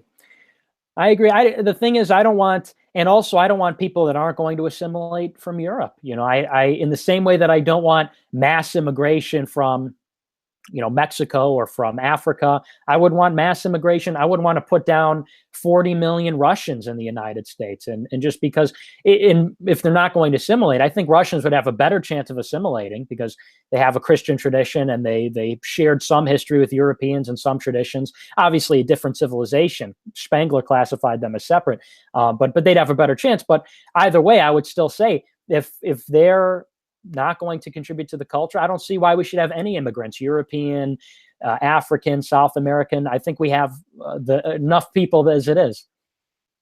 All right. So, Andy, it looks like we could add for concluding statements if you're ready. All right. So you can share your thoughts on everything we've discussed. We generally don't respond to others' concluding statement, but we tell a general view of everything that we've learned today or that we have as a position as a result, starting with Sean last. Okay. This sort of went all over the place, but I guess my concluding statement would be that ethnic groups differ in variables that influence how they vote politically, and that moreover, ethnic diversity inherently influences how people vote because they form groups based on those ethnic groups and then engage in democratic warfare with each other. It's not clear that an anarcho-capitalist society could solve these problems, but I have nothing against a large group of people going to an area and trying an anarcho-capitalist society. I would not vote to stop them from doing so. So yeah, that's about it. All right. And now that guy, T. I would just say my conclusions are pretty much what I had already came in here with, in that, I guess I came in hoping to establish the idea that the alt-right ethno-state as a concept and anarcho-capitalism or libertarianism aren't mutually, in conflict or aren't inherently in conflict, and that there is a lot of similarity and a lot of common ground in terms of principle that we can find amongst these different groups. And also, I think today we've established that there is a discussion to be had there, and that also, I just really like the idea of contemplating things outside of the status quo. You can argue that all these grandiose envisions of an ethno state or in Capistan or whatever are utopian. They'll never happen in our lifetime. Blah blah blah. But I think it's still interesting, fun, and useful for discourse in terms of discussing these ideas. And not just, sticking primarily to, the framework of, how do we fix liberal democracy? All right, Ryan. Yeah, I would say like the idea that these sort of radical ideas are utopian or useless to talk about, I think that stems from looking at it as sort of an all or nothing issue. Like if you have, say, a white activist movement that's going on, say they don't manage to form the ethno-state out of the United States, you still, if you're gaining ground and you're gaining, people who listen to you and gaining people who think that way, gaining people who vote that way, you can have all sorts of influence doing all sorts of good things up to that ultimate goal, ultimate pie in the sky sort of thing. And on top of that, I would say that the pie in the sky idea of radical movements is based on any one radical movement trying to succeed on its own. If there can be some sort of, united front, again, we have about 30% of people in the United States wanting their state to break off from the United States in California and Texas. So it's not exactly that far out of there. And so I don't think that you should eschew radical politics, because radical politics, it doesn't prevent you from engaging in traditional politics. And it's not as big of a pipe dream as it might think if you look at it in a different way. All right, now Shane and then Nick.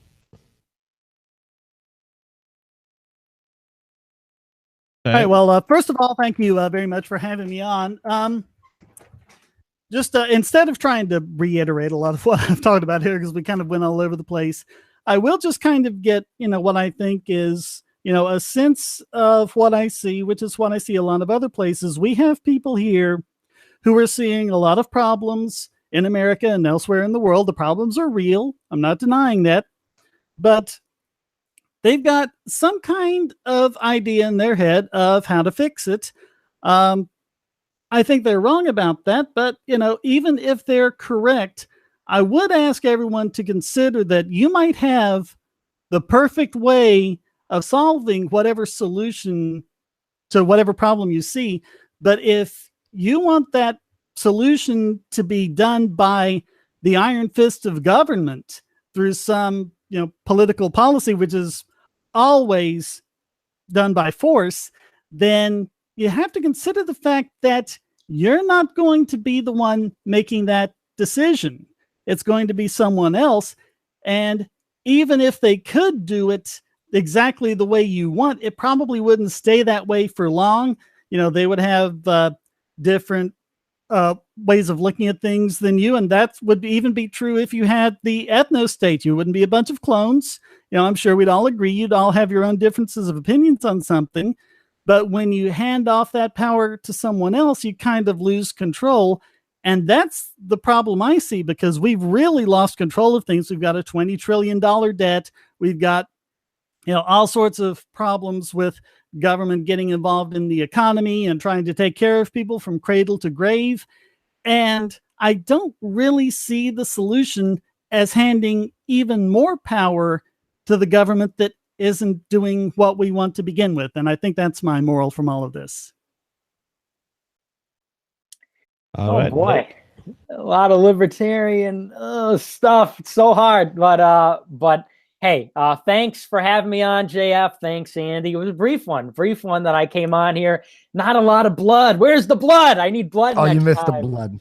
I came hungry. The knife came with some blood, but we got some. It was some blood, but no. I guess my concluding statement would be that the people are different. People are different. The differences between races, ethnicities, genders, all the rest, they're not arbitrary. It's not this, we're all pink on the inside. There are real differences. And I think we in the free world, we in the West have to account for that. There has to be a confrontation with this reality, because we've been taught to unlearn these things. We've been taught the antithesis of these things. And in denying that reality, I think we've really found ourselves in a heap of trouble, demographically and otherwise.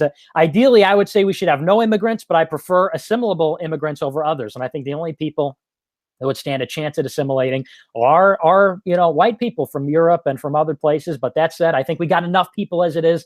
We want to make America great with the people here. All type. I noticed a lot less confrontational on the stream, but that's okay. I guess a little bit more Pacific today, a little bit more peaceful, but as always, a fun time, a short one, but thanks for having me on. All right, thanks to all of you. This was an awesome debate, Andy, right? It was fantastic. I got a little bit heated at one point. You had to take a break. Yeah, but no, it was excellent. So everyone, thank you for being here. That was fantastic, and the audience really enjoyed it too. Yeah, and if you enjoyed, everyone hit like. And I'm going to put everyone's link down there. I'm going to add Nick's and James as well. So, yeah, go check them out and subscribe. So, guys, thanks. Bye-bye. These guys are so disciplined. they're totally muted and they leave voluntarily. This is what happened when you get libertarians. When you get a fascist, he stays and he's like, I'm gonna stay as long as I'm not kicked out. I'm gonna stay with my breathing over my mic. I didn't think I'd get so involved at that one point, but god damn. Oh yeah, well you help what you often do, which is when it's not active enough, you throw some oil on the fire. Well, I told everyone I'm gonna throw in a wrench. Beautifully. Yeah, everyone like I told everyone I'm gonna throw in a wrench, and I was trying to here and there. Everyone's like, oh, but then that statement he made, open borders. I didn't even need to throw in a wrench or gas or throw in the gas on the fire and make it burn. No, that was just you immolated yourself and you jumped into the fire. I know it's supposed to moderate, but nope. I am, because they're all being so polite to each other. I'm like, is everyone being polite about this open border shit? No. But he had slipped in earlier in the show and somehow you hadn't catched it, and I said no, and no open borders. I heard that. You heard it? I was waiting for an opening.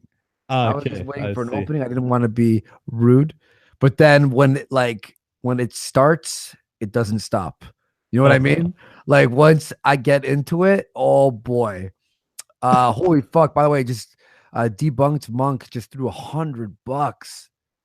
Jesus, thank you. At Oscar Perez, the wall just got 10 feet higher. Thank you everyone who donated. I was looking through the super chats, but like I was telling JF in the private chat, like it was so all over the place that if I threw in one, it would just derail everything, and it was very interesting. So thank you everyone for supporting the show, because you guys you make the show fucking amazing and be able to keep going.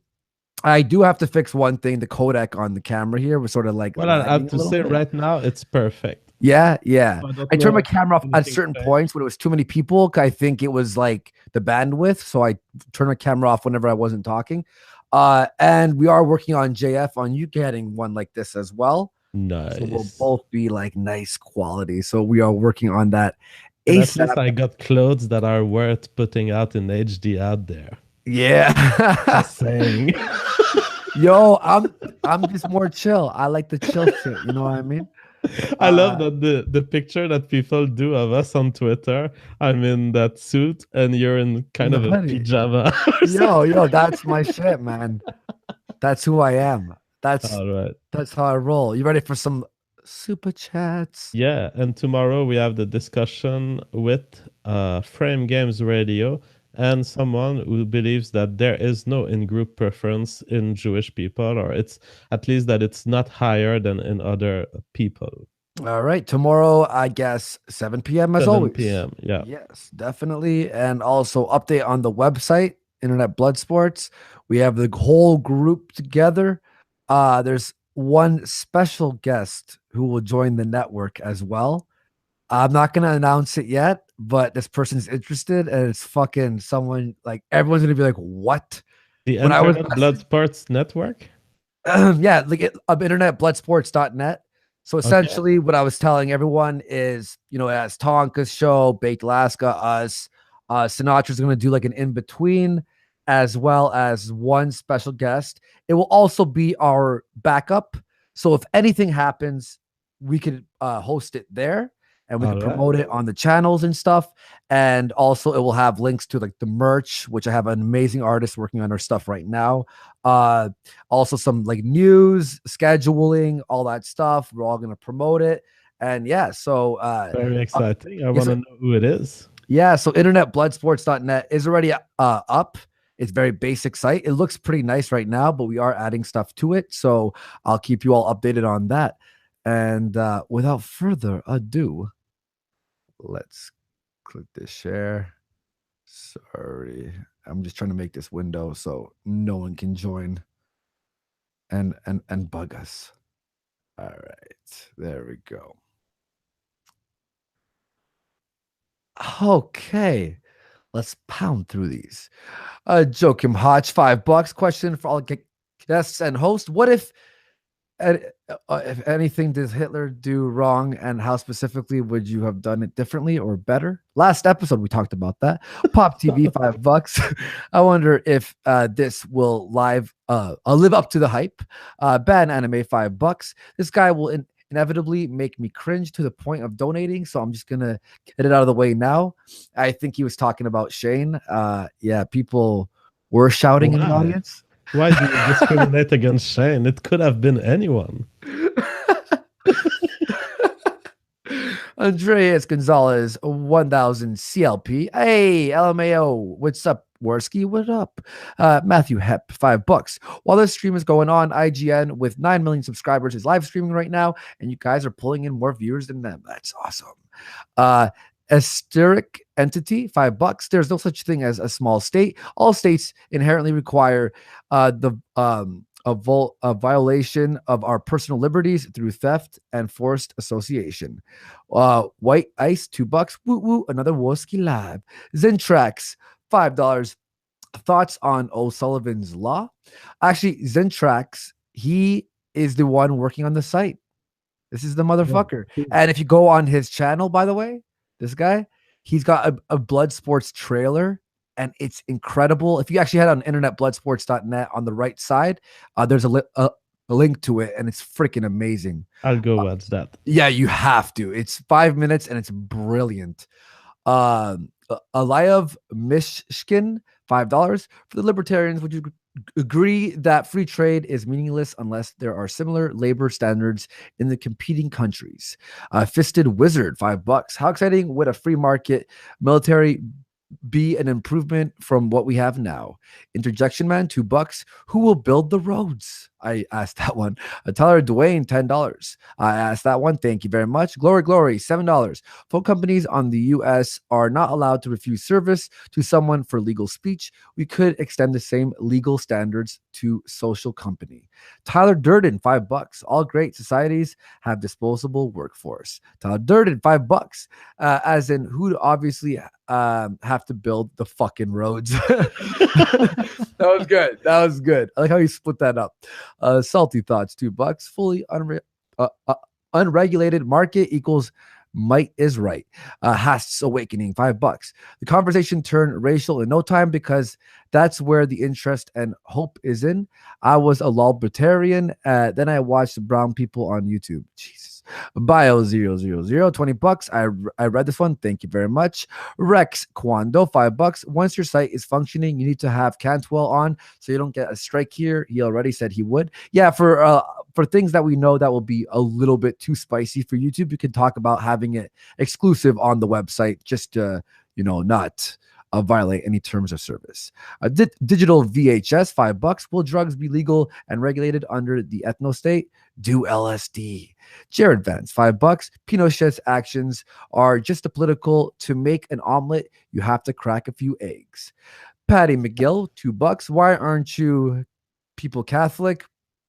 True Dill Tom, $20. Social media is a damn side economy of scale equals an additional user of good or service equals increase in the value of that product to others. Monopolies exist in this market because they get market share for having market share.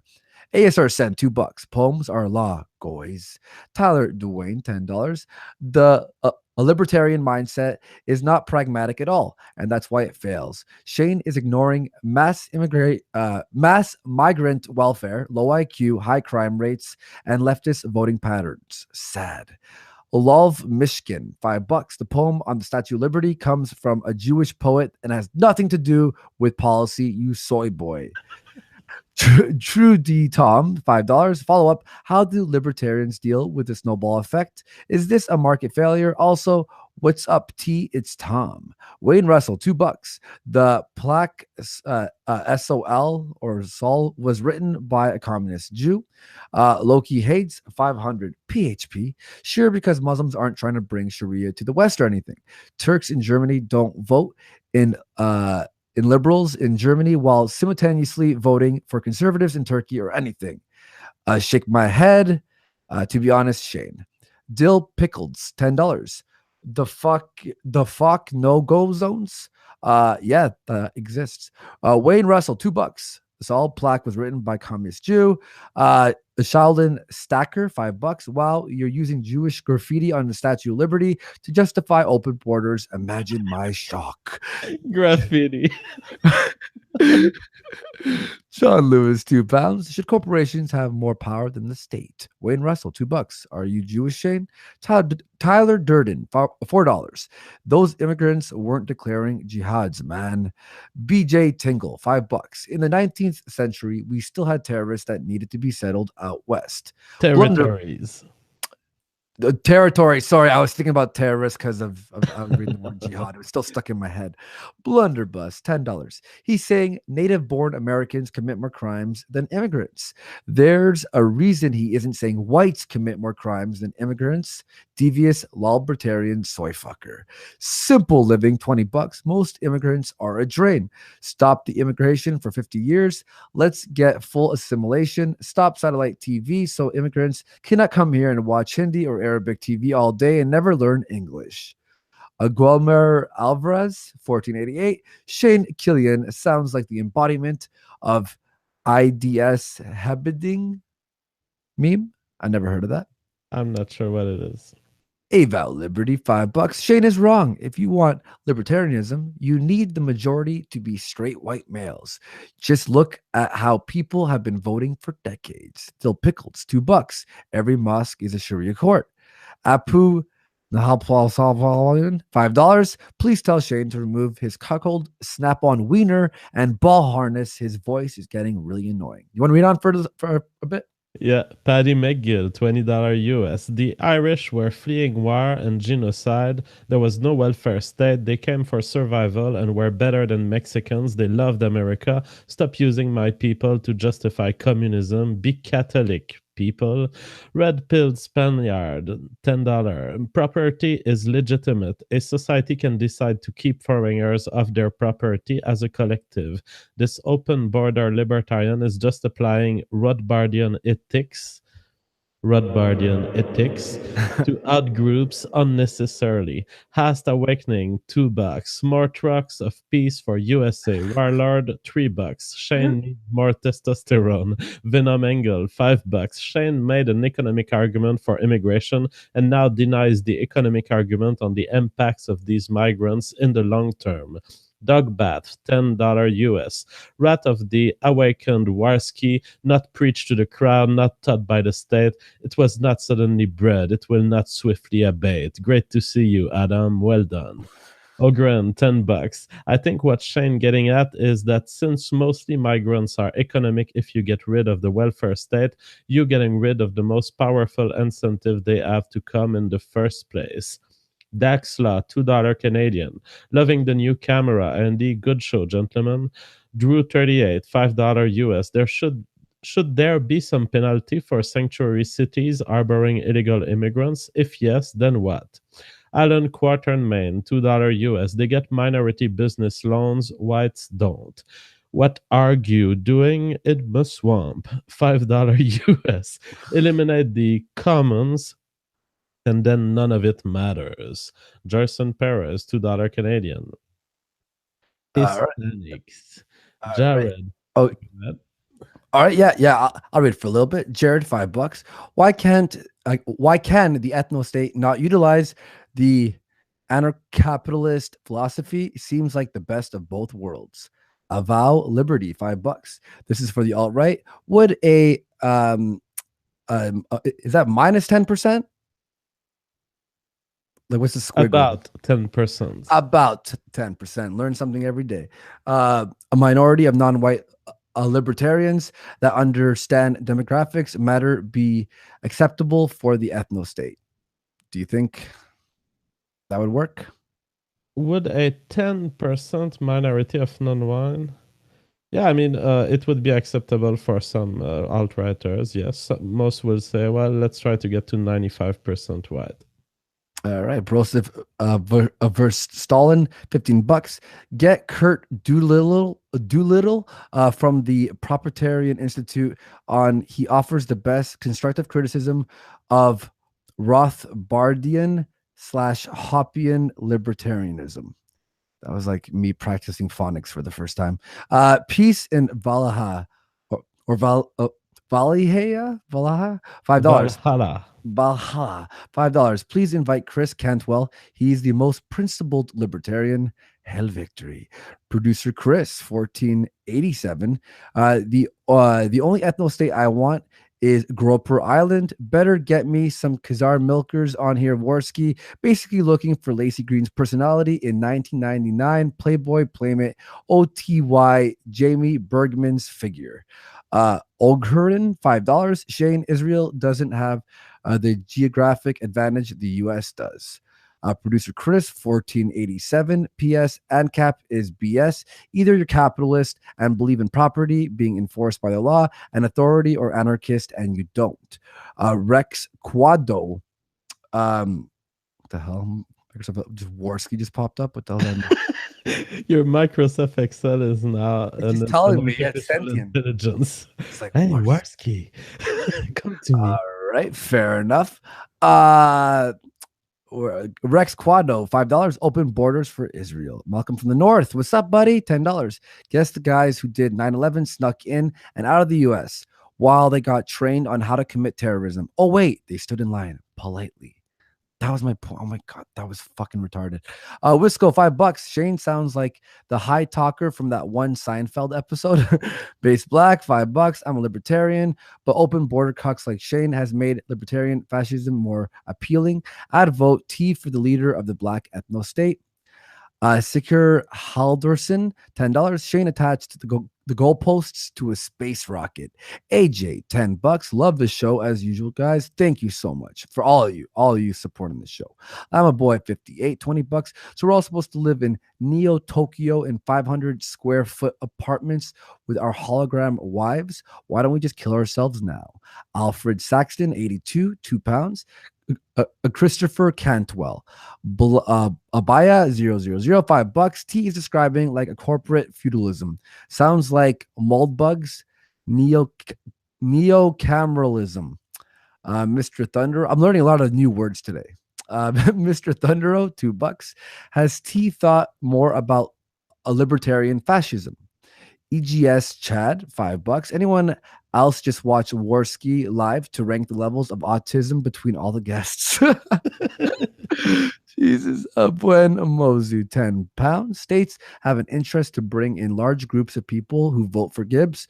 Private law communities would not. States would expand mass immigration, plus the welfare state helps this. You want to read on for a little bit? Yeah, Tropagudo, 50 sec. This poor Shane guy obviously is retarded. He is unable to understand even the most basic concepts. Someone I'd like to see on this show is True Diltum. Hugh White, £5. Was that Shane guy speaking in some kind of soy dialect? Drew 38, $2 US. Shane sounds like Don Nuts, but dumber. You guys are so rough. Beg Buy, $5 US. Heard a rumor that Nick Swiftblade Frontes was coming. Where did James Alsop go? Well, we did invite Nick Frontes after that. What are you doing in Muswam? $2 US. Give Shane some super male vitality. Base Black, $2 US. They benefit the most from democracy. Can you scroll? All right, Big B, $2 US. Thanks for the double shift, Mr. Fuentes. What are you doing in Muswam? $5 US. We're all DNA advocating for our best outcome to thrive and reproduce. Eli Sheets, $10 US. No longer defined by set of core morality either. Nick, to reference the debate the other night with Soix. Good to see you challenged, even if by person without positive beliefs to defend. Keep it up, my guy. Garm93, €10. Invite V. I bet he has some hot takes on the irritability of political predispositions. Debunked Monk, $20 US. Who let the person in here? Good to see T in Blood Squirts. I like how you have been evolving on your Bioshock economic fanboyism. And if Adam does not give you $2 of my money, then his status has been confirmed. Buen Mozu, €2. Do all Canadians have the mysterious gene? Just Home, $2 US. Would that guy T be allowed in the ethnostate? Hastory, $2 US. Sent you an email earlier, Andy. HMU, good show. Oscar Perez, $20 US. Aztlan will conquer the US. Fact. High probability your grandchildren will be Raza. This is Sun Latest, $5 US. Thank you for your service, Janitor Andy. Nice callback.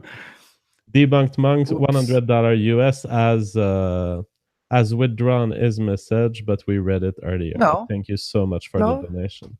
Right I see it withdrawn here on my my interface. It's still really? showing up on yours. Oh. Anyways, it was really cool of you. Thank you so much. Sucky the Real, £2. Save YouTube suck puppets from bigotry. Base Black, $5 US. The black community needs a far-right dictator to ban tots and remove idiot leftists. When will you heed your calling? T. Avow Liberty, $2 US. Can you get a Nick Fuentes versus James Alsop? Yeah, I heard they have beef now. Oh, yeah. Well, that would be a nice interaction then. Yeah. If you want, I could pound through a little bit. Charles Chunk, £2. Andy leveled up his speech skills tonight. I think so. A little bit.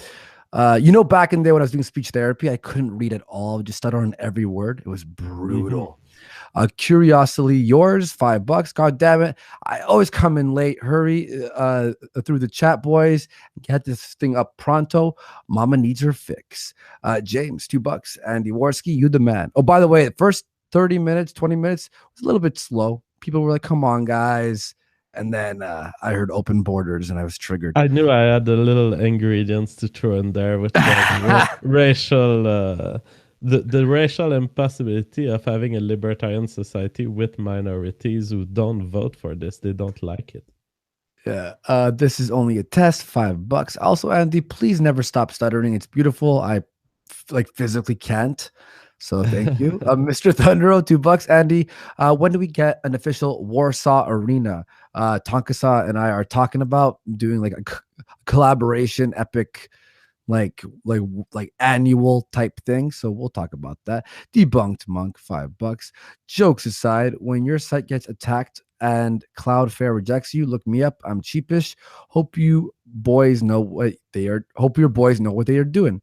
Katera Hergen, $2. Missed the whole stream. Gabriel Lopez, $10. Hashtag average Andy. Curiously yours, $2. A few shekels to make the Frenchman read faster. And last one, I'm just gonna stop sharing here so I could read it. A Tenbris Anima, £10. To ignore the demographic shifts due to mass immigration and birth rates is suicidal. Your individualism and principles will be worthless as a persecuted minority. Is there any more? No, we're done. That's it. All right, everyone. Thank you very much for watching the show. That was beautiful. Thank you. You guys are fucking amazing. Thank you for supporting the show. And we'll see you all tomorrow at 7 p.m. And that should be a fun one, right, JF? Oh, yes. It will be about the Jewish people and their in-group preferences. Bye-bye. Peace.